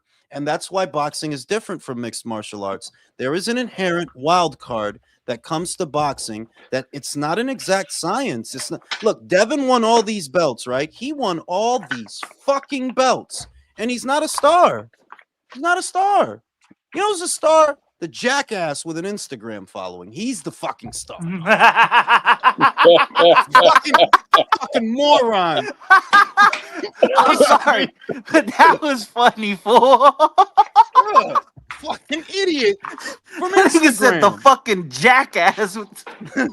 It's because it's just not in it. Look, Inoue fought in a tournament for all the belts, right? And you could argue that the World Boxing Super Series really was the launch pad that sent him to the next stratosphere. That traditional approach of I want to fight the best fighters in my division and I want to become undisputed. That worked for Inoue. That helped to make him a star. But it didn't help Devin. It didn't help Josh Taylor. Like, nah, those are guys who, they did the same thing. They fought for all the belts, but they didn't become stars. There is something inherently inconsistent about boxing that makes it that way. And that's why I'm confident you can't come in here with all your money and think you're going to take over just because you have money. Al Heyman had money and he didn't take over. DAZN had money and they didn't take over. So because you got money now, you're literally doing the same thing they did. You come in, you make a big splash, a bunch of grand gestures, and after 5 years, you didn't take it over. You didn't take it over. Now, I only hope that you're still here in 5 years. I don't want them to go away. I like what they're doing. I don't want them to go away, but I'm just saying, do I think you're going to run Matchroom out of business? I'm going to go ahead and say, no, I don't. I don't think you're going to run Matchroom out of business. I don't think you're going to run Queensberry out of business. All the rumors I've heard, like, and I've said it over and over for weeks. I heard Top Rank is going back to ESPN. They're going to work something out. So we'll see. Now, PBC might go under. PBC might go under, but that has nothing to do with Zuffa. They're going to go under because they're morons. That's why. And they were already morons before Zuffa. Not because of anything they did, you know. So I was going to continue and just say, like, so yeah, two things. So one, I do agree with that. And that's one thing I was going to say. The whole running out of business thing, just like in MMA, that is not going to be contingent on Dana White. That's going to be contingent on the other promoters and what they do. So if ESPN can't get their deal for whatever reason, that's on them. If PBC are screwed, they're screwed. That's it. In terms of Matchroom, I think they can be taken out. But literally, that's because Turkey Al-Sheikh quite literally runs DAZN. So if they get taken out for that, they get taken out for that. But I don't think there's going to be a specific thing that Zuffa or TKO does, just like in MMA, that's going to push everybody else out of business. Yeah, because I'm not seeing, and he owns a piece of DAZN, you know, for measure. He owns a piece of DAZN. He doesn't own DAZN. So if they're on unstable ground, it'll be as a result of what they're doing or what they're not doing. Like, I do think DAZN is fucking up in a manner of speaking with all these pay-per-views. But I look at Matchroom's regular schedule, and then I look at, okay, what is it that Zuffa can put together based on what they have right now? Yeah, the Matchroom stuff is still better. It's still better. It'll be some time before you catch up to them. And like I keep telling you, at some point, it's gonna boil down to what you know how to do and what you don't know how to do. Because yeah, you got Conor Ben. I don't think the Brits are besides themselves that he's fighting Regis Prograis. Call me crazy, like oh, this big fight, Hey, like Wait, is that for hey, real? That's actually yeah, happening? yeah, that's happening. hey, Oh, That's Jules. happening. yay. Jules, what platform do you think Canelo's going to fight in his comeback? Netflix. Netflix. I think he'll probably retire on that platform if anything. There's no reason to go back to DAZN. And there at this point in his career, there's no reason to rely on the pay-per-view model if Turkey really wants to be with you in your career, paying you for what remains of your career, which I don't even think is a lot. Like, does Canelo really have another 3 years? Do you guys foresee that? Canelo fighting for another 3 years? Ooh. Like 2. Maybe 2, maybe. With some cherry picking. Well, like if he fights Shiraz, I wouldn't call that a cherry. If he fights Mobili, I wouldn't call that a cherry. Those are solid fights, solid fighters, both unbeaten. Those are not cherries. But it's just that, dog, look at how many fights he got. What, I'm still gonna be out here fighting for sanctioned and body belts. He ain't got nothing left to do, Mandatories. man. I mean, he's done it all. I mean, Yeah, I mean, like, I don't think that, and this is what I'm talking about, that these grand gestures and things that Turkey can make happen with his vast sums of cash seem to involve a lot of fighters that are already in the twilight years of their career. What, you're going to bring Joshua to Netflix, which is a huge fight, by the way. I hope you do, because I would prefer not to pay pay-per-view for it. But I'm just saying, Joshua was courting retirement before the accident. Fury was retired. Usyk is what? 38, 39. If you do get him, well, how much longer does he have? And Right, but Conor, we don't know that Conor was ever going to be a world-class fighter. Your biggest win is Chris Eubank, and we know he wasn't a world-class fighter. and Connor's about to be 30, My Jules, question so he's is, not a like, spring chicken. since Netflix didn't get Warner Brothers, how does that like affect boxing? Like, if they did get Warner Brothers versus them not getting Warner Brothers, you know what I mean? Tying those two things together. So the only way those two things tie together is the scale of the audience that goes to the platform, right? So let's just say, okay, Paramount, they got Warner Brothers, right? The only way that really relates to boxing is, does that bring more subscribers to your platform, because that's more casual observers that you can market boxing to. But that's it. That's it. That But it's doesn't also the mean that focus. people, It's also what the focus? focus of what Netflix, like, since they have all these properties, they may want to focus on other shit that, that will potentially make them more money now that they have Lord of the Rings. No, You know what I'm those saying? are just those are just different. Those are just different sectors of interest. They're the sector of interest in live sport. The end game is always the same. But like I said, the only advantage of adding more to your catalog, the only end game there is if it brings more people to your platform, because then that's more people you can advertise things to, things like boxing. If you have more casual observers, you can market more live sport to more people. But those two things, that's kind of apples to oranges. That, what the fuck does Warner Brothers have to do with people that watch boxing? Where is it written that people that watch Man of Steel and Ninja Turtles also watch apples to oranges, bro? It doesn't really connect. The only tenuous connection you could make is, if you have more people on your platform, those are more casual observers, you can market live sport to. Doesn't mean they're going to watch it, but that's the advantage. The bigger your platform, the more people you have access to, the more homes, the more stuff you can advertise. But they like I said, it doesn't really relate. Like, well, they got Warner Brothers. Okay. I don't know that the people that watch I don't know, Wonder Woman care about boxing matches. Probably don't, probably don't. in regards earlier to what you were saying, the only outfit that really has demonstrated they have know-how in developing fighters has really been Top Rank. Yep. That's the only one, and they've shown it. And their problem is that it's not. I don't even consider it a problem, because they know it's going to happen. That's why he told Oscar De La Hoya what he told him. Don't fall in love with these fighters, Oscar. They're gonna break your heart. They know that at some point, cut the fighter loose. No, you got to do the voice, Luis. Gotta cut him loose. He's a fucking headache. Teofimo Lopez doesn't wipe his ass right. He's got skid marks in his underwear. He's like a 5-year-old, right? Yeah. No, but they That no, fucking but voice they, is on point, way. but they know, like they because they've been through this over and over and over and over and over the years. They know that at some point, we're gonna cut him loose. You know why? Because keeping him is too expensive. They all get the same fucking inkling after a while. Well, I should be getting then you should get that over there. No, like if you Isn't work that the any, same- they work any job anywhere for long enough, they're gonna do the same exact shit to you too. So Isn't that the so same once problem? so that so once Zuffa- Bob Arum croaks, right? What's going to be the face of that? Like Todd Duboff, Carl Moretti, hopefully Carl, because Todd, I'm told, is a fucking idiot. But Todd Duboff, he's the president of the company right now. He has been for years. Todd Duboff, that's his son-in-law. I'm told he's an idiot. I'm told he's a racist. I'm told a lot of things about Todd Duboff. But if you're wondering, okay, who takes over after Bob? Yeah, the guy's already there. It's Todd Duboff. You can look him up. He's already there. You know? Yeah, Bob's about to check out, man. He ain't gonna be around. No, well, I'm not gonna keep Dude's saying like that, 107, man. I'm just saying, I hope he's here as long as he can be. But the guys, like the matchmaking, the grooming, the identifying talent, operations, daily stuff.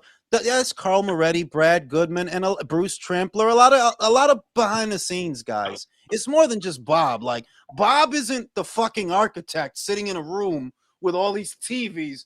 Yeah, we're gonna get that guy. And there's a whole fucking operation at Top Rank. It's not just one guy. But and I think they're gonna be okay. I think they're gonna be okay. Doesn't Top Rank essentially deal with the same problems that the UFC does? They build up these. that dude is pretty wild, man. How old is he? 90, like 94, 95? Yeah. That's crazy. Still going? Motherfuckers are not even He smokes a lot of fucking weed. He smokes a lot of weed. Does Top Rank deal with the same problems as the UFC? No, in terms of they no. build up these talent, and then they become larger than life. They can't afford them. Brock Lesnar, Ronda Rousey, McGregor. Brock Lesnar George was a St. Pierre. star. Brock Lesnar was a star before he got to the UFC. That's why it was such a big deal that when he signed to the UFC. What are you talking about, bro? Dude, he And did a Ronda little stint and in Ronda the NFL and and the then other the thing is, WWE. bro, why do you keep bringing me little this stint in UFC? the WWE. Like he was one of the most popular guys in the WWE. Yeah, he wasn't fucking. Look, and then you brought up Ronda. Ronda didn't leave the UFC because she wanted to get paid more. She got fucked up. That's why she got the shit beat out of her. What big stars are in the Top Rank right now? Not Shakur, right? He's not on Terrence Top Rank. He Crawford. left. He also Right? left. Not I don't Tito. know. I don't, bro. Who else? Can What I are you ask you a trying to say? question? Yeah, I don't know what the fuck this guy's talking about. Like, he brings up Brock Lesnar, who was a star already before he got to the UFC. He brings up Ronda Rousey. Ronda didn't leave for the same reason Shakur left Top Rank. Ronda got beat the fuck up. You know that. She got beat the fuck up, stopped fighting. Who else? What? Conor McGregor. He got beat the fuck up and stopped fighting. Actually, he got paid. I'm not gonna lie. What about Francis Francis Ngannou? He got paid. What about Francis Ngannou? Out of contract, he left. Because of money. Same thing with Top Rank. That's all I'm saying. Look, That's I'm on one your guy. team. That's I'm one on- guy. That's one guy, homie. I'm on Team Ring IQ. I'm on Team Boxing. I'm on Team Fan. No, you're on right? Team Consumer. MMA pretending to be like because you keep coming to me with this weird, like those are not good parallels, bro. Really? No, they're not. Okay, then tell me what big star Top Rank has at this very moment, right now. The one they're grooming, you mean? Because they don't have a huge star right now. But Let me I guess. didn't say Jared Anderson? No. No. Oh, Okay. Yo, you've been under a rock? Wait. Exactly. You're not a No, boxing exactly. fan, bro. You You lying. lost. You lying, bro. This You lying, dude, bro. this No dude shot. is No this, shot. let me get a look at this guy. This is an MMA fan. Don't be like that. Like Not it like is. that. It is. Like because this conversation is it doesn't even make sense. Like, okay, what big star do they have right now? Now, one, I didn't say Top Rank has a big star right now, but they do have one they're developing, and it's very obvious. It's the one who was in the fucking halftime show. The Puerto Rican one. The Bad Bunny used it. And how long is he going to be with Top Rank at this rate with no network, nothing going on? Come on. He seems fine, actually. Yeah, like he's not complaining. Yeah, Xander Zayas is an up and coming star. I haven't really heard anything, to be honest. Like, he seems I fine. never He's not heard going to complain publicly, dude. Listen, that's what his manager's for. Ngannou did. Man. Ngannou complained. Yo, Ngannou complained. Your own example, right? Ngannou, which he did leave for money. I can say that. He did complain publicly. Like, very publicly, might I add. Like, we all knew about it. Everybody and their mom knew about it. Everybody else you mentioned, Connor didn't even leave for money. I don't know. ESPN? Well, why did he leave Top Rank? He left Top Rank because he couldn't. No. Not even that. Because he couldn't do the fucking Spence fight over there.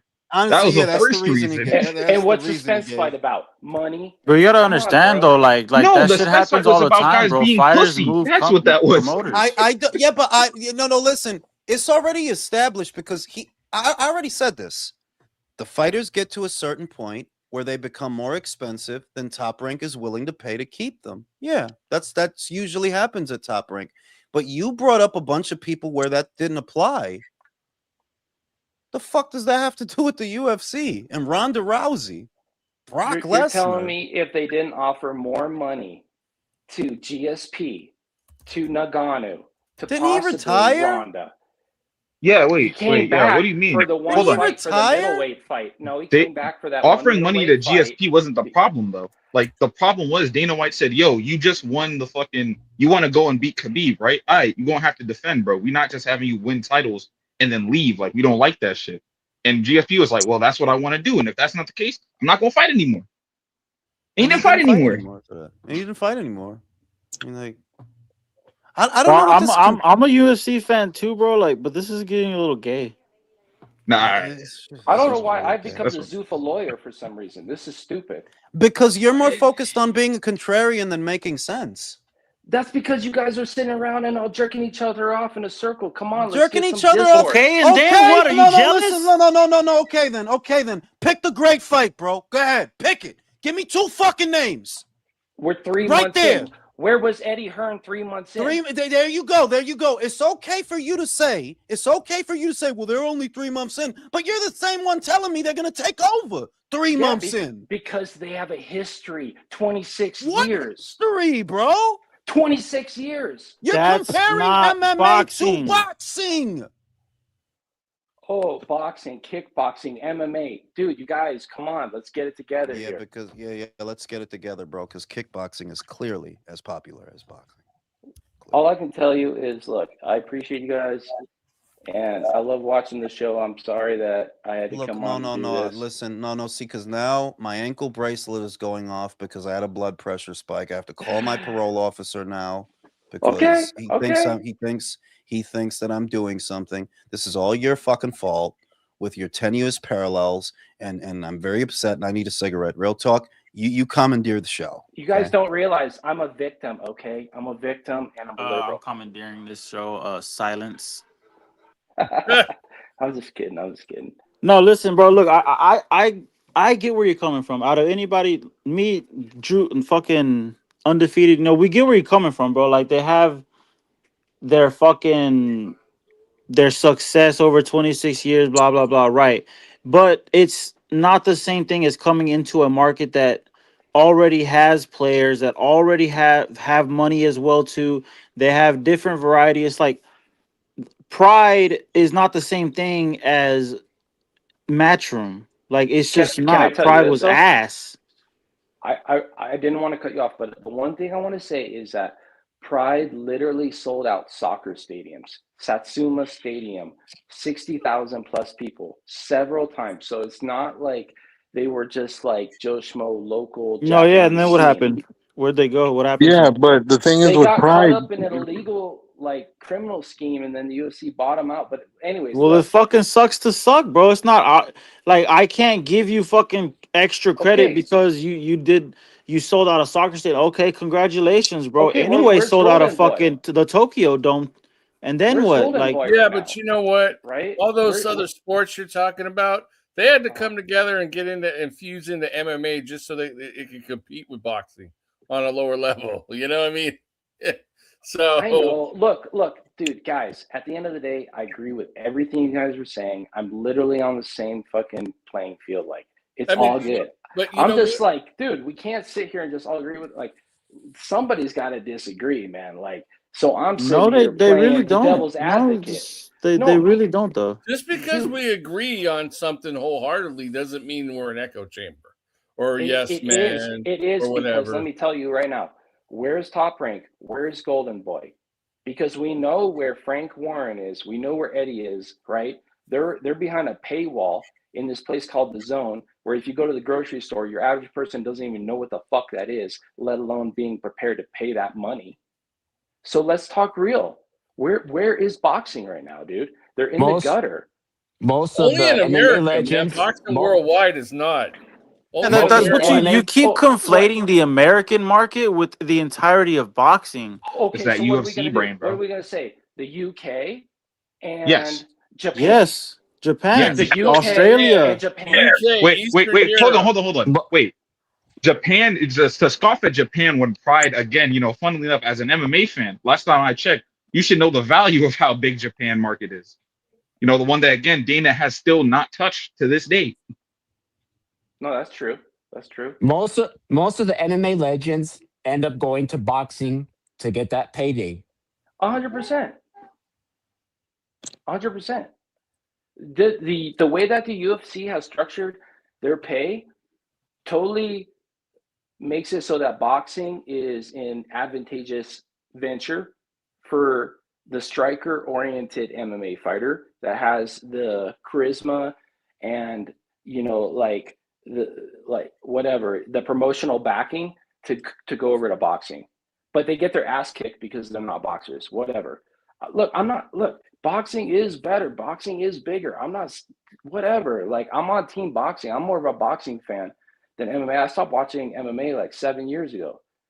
But like, I can't sit here and say like Zuffa's nobody. They don't know what they're doing. They're just like another PBC throwing their money around. Like, nah, dude. If you guys think that, you got another thing coming. But the thing we've all been saying, and I don't know if you listened to them earlier, without a matchmaker in that company who can actually have an eye for talent and develop the talent inside of the organization, it's not going to last. Period. Yeah. Point blank. Period. Yeah. Dude, they got That's the eye, but 90% of the talent, the best top talent right now, is under contract. So how are they going to sign them? No, but that's what my I'm talking point. about, That was there's my only cycles. point. See, this is the thing in boxing. There's always amateur cycles where guys come into the game that are available when they're ready to turn pro. That happens all the time. Every Olympics, there are guys out there that can be signed. The question is, can you find a guy? Can Zuffa find a guy that can legitimately say, okay, I'm going to sign X, Y, and Z, and these three guys, we're going to develop them, and within 3 to 5 years, they're going to be legit fucking stars for our I'll promotional company. give you an example. I'll give Can you an I answer example. that? I'll give you an example.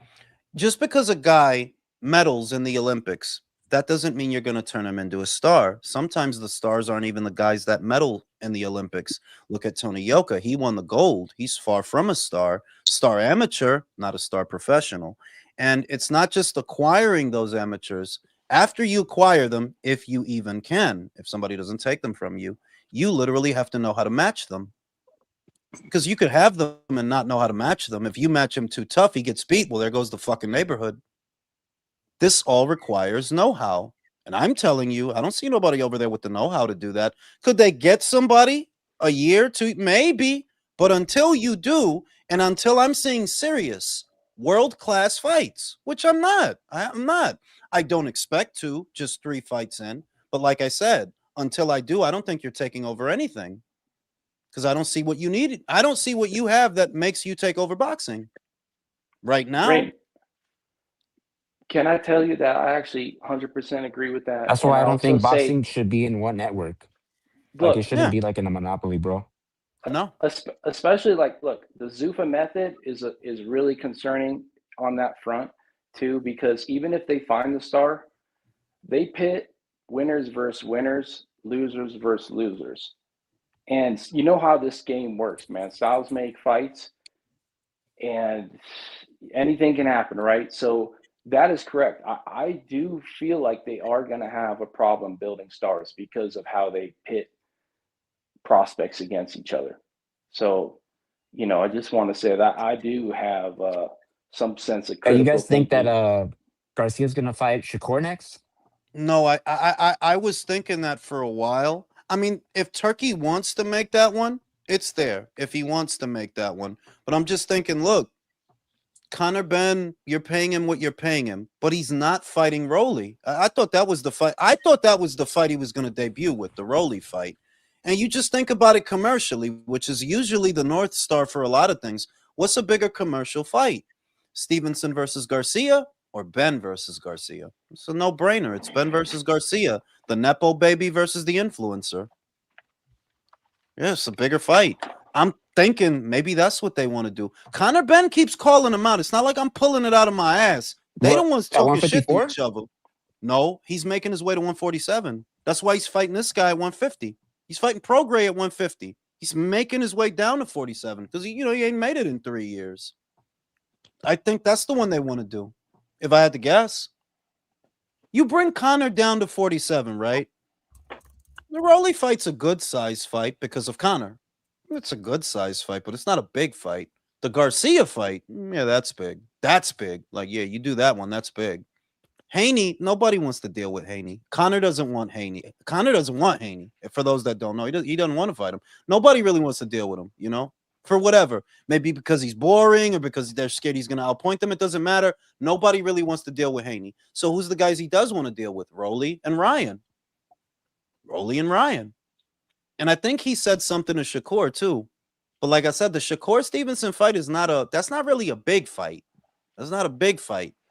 And they look like, okay, y'all trying to make the biggest fights possible, right? Well, the biggest fight possible for Conor, approximately at this weight, would involve Ryan. So I'm thinking Ryan. It'll be Ryan at the end of the year. The WBC made him number one. For those that don't know, they made Conor number one. He hasn't fought at welterweight in 3 years, but they made him number one. What do you think about And Conor Ben Sissoko versus never Josh gets a That's Kelly? shot. crazy. What do you think about? Sissoko might as well get into kickboxing, bro. Yeah, pretty much. What do you think about Ben versus Josh Kelly Stadium in Yeah, the well, they're UK? saying that Shakur, Tangy, and then Tank. I heard Tank's coming back. That as far as actually buddy. hold on. Back in, go ahead. As far as the Conor Ben Josh Kelly, Josh offered him the fight. You see what he did? He left Matchroom. Well, it can't be because he wants to fight Josh Kelly, right? He left Matchroom. Fair play. And the Kelly fight, would that be big in the UK? Yes, that would be a big fight in the UK. But that is less winnable than the Ryan Garcia fight and smaller than the Ryan Garcia fight. Like, yeah, that would be a big fight. Kelly, that would be a big fight, but not bigger than Ryan. The Ryan fight is the biggest one he can do. Yeah, that's the big one. Out of all them guys that's there, 47, 54, that's the big one. And I think that's the one they're trying to do. Look, he didn't end up number one WBC for no reason. That's because people are talking behind the scenes. He didn't end up number one in a division where he ain't fought in 3 years. He ends up at number one. Why? By accident? No, they're talking. We trying to put this together. We trying to line it up. It's because Turkey overpaid Mauricio to make that happen. Well, that's crazy that they were saying that Eubank and Canelo can be the winner of those two could be a potential fight, and now we're talking about Conor Ben going to 147 fighting Garcia. Conor was never gonna fight Canelo. Conor, it was never gonna be Conor. I'll tell you that it was never really the winner. It was if Chris wins. If Chris wins, he could fight Canelo, but Chris didn't win the last one, so it is what it is. I think Canelo's opponent, I said it before, I'll say it again, his next opponent for September, I think it's either Shiraz, if he wins the WBO, Turkey, because Turkey's Shiraz is his boy. He likes that guy. I only wonder now that you're not cool with Frank, how that's supposed to work. And if for any reason Shiraz doesn't work, then they'll get him a Billy. They'll get him a Billy. Yo, Jules, who's Shiraz fighting for the belt? Bajic? Something Well, it's not Oh, Billy God. They weren't gonna push Shiraz in there with no fucking murderer, bro. You know? It just sucks that Pacheco backed out. It should have been him. Shout out to motherfucking Don Juan. Doesn't Canelo hold the record for the biggest attendance in a stadium in the United States? Yes. If MMA was bigger than boxing, Zuffa would have never crossed over. Absolutely. Like, is that what y'all were arguing about when I was out smoking? Because Nah, Jules, I just brought it up earlier. Like everybody was saying, the biggest obstacle to Zuffa being relevant in the boxing game is having someone who's able to scout and develop talent and turn them into stars. If they don't have that, they're not going to last. Yeah, I mean, Dana I don't don't think have that stars. Like, he don't Mayweather develop Pacquiao stars fight's like gonna that. You know, break he records, got like bro. the Oh, my bad. Go LFA ahead. or My something. bad. But that's what I've been saying, round one. And I'm not saying, look, I'm not saying they can't get a guy. Maybe a year from now they could get a guy. I don't know. Maybe they get Roberto Diaz. I don't know. But I'm saying until you got a guy over there and I start seeing a string of world-class fights, I'm not going to believe you're going to take nothing over, because right now you're telling me Radavalle Kalajdzic is going to fight random guy for a Zuffa belt. You don't need to be a genius to know people are not going to accept the Zuffa belt as a real world title unless you have real fighters fighting for it. We already saw Radavalle get beat several times. So if he gets a Zuffa belt, that hurts your brand. That doesn't help it. If he gets that belt, he wins that. Yeah, they're going to look like, yo, if Radavalle could be a champion over there, anybody could be a champion over there. So And was let me say Barrios this to versus the Ryan a good representation of the sport this last weekend in terms of belt legitimacy? No, it was Okay, not. okay. No, it was not. Let me say But to my that's boy right here, the MMA guy. Yeah, bro. When you say stuff like Just UFC call me had 20 Zuffa years lawyer. of success, or Dana White, I mean, look, bro, I love UFC too, bro. Trust me, I watch everything. But when you say that, it kind of confuses me, because half the year, bro, they were throwing money, they were losing money, they weren't making money back. You know, they had to throw 10 million of their own money to do the first season of The Ultimate Fighter. You know, so yeah, man, when you say like 20 years of success, yeah, man. You're Well, supposed to and then have what like 10 happened? or 15. What happened after the Ultimate Fighter? What happened after Yeah, but Stephen still, Griffin and it versus wasn't, Bonner? bro. Even after the Ultimate Fighter, Pride was still bigger. UFC wasn't as big. Pride still had bigger fucking arenas out in Japan. UFC didn't have that. So, yeah, bro, UFC didn't acquire. To me, UFC didn't fulfill a thing till they got that Fox deal. That's when I'm like, all right, they getting somewhere big now, or they can start. But before that, yeah, bro, Pride was the biggest shit. We knew Pride was the biggest shit. They had the money. They were the ones giving out millions to these fighters and shit. And fucking Dana White didn't get the footing in till probably like the 2010s, around there, bro. Because yeah, bro, that earlier shit, all that wasn't success. That was them burning money, legit burning money. Let me tell you what the difference is. Here, sorry, Ring. Here's the difference. They don't have to build a sport now. They don't have to build an industry. That doesn't help them. No, wait a minute. That doesn't help them. You're coming. No. You're coming into an existing market. You're coming into an existing market that already has established practices and culture, right? You're coming into an existing market. That doesn't. You just keep talking about the guys that's fucked up in the game, is what I notice. Yes, Top Rank right now is between broadcasters, but it looks like they're going back to ESPN. You still have Frank Warren to deal with. You still have Eddie Hearn to deal with, right? And like I've been saying, I don't see what you've got that runs them out of business. I know you don't have got nothing. They're just because they got what? They got Jail Pattaya or someone like. Yeah, bro, they don't.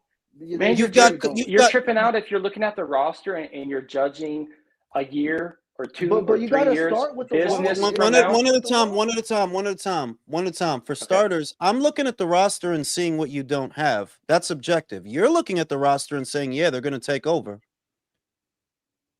I'm not looking at the roster saying they're going to take over. I'm looking at 20 Well, you're years. looking at a completely different.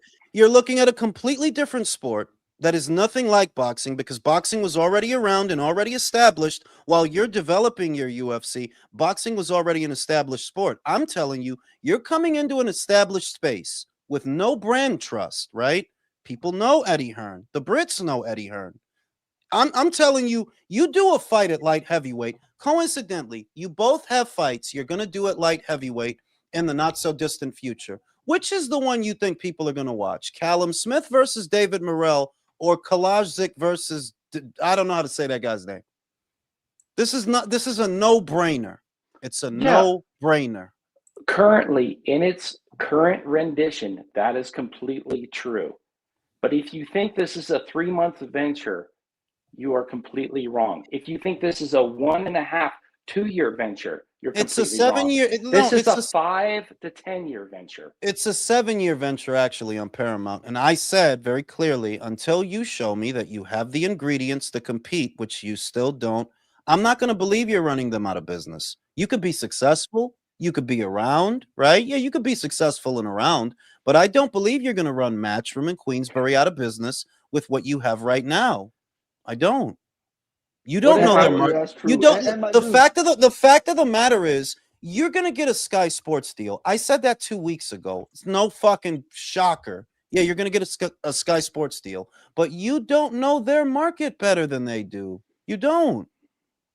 You don't.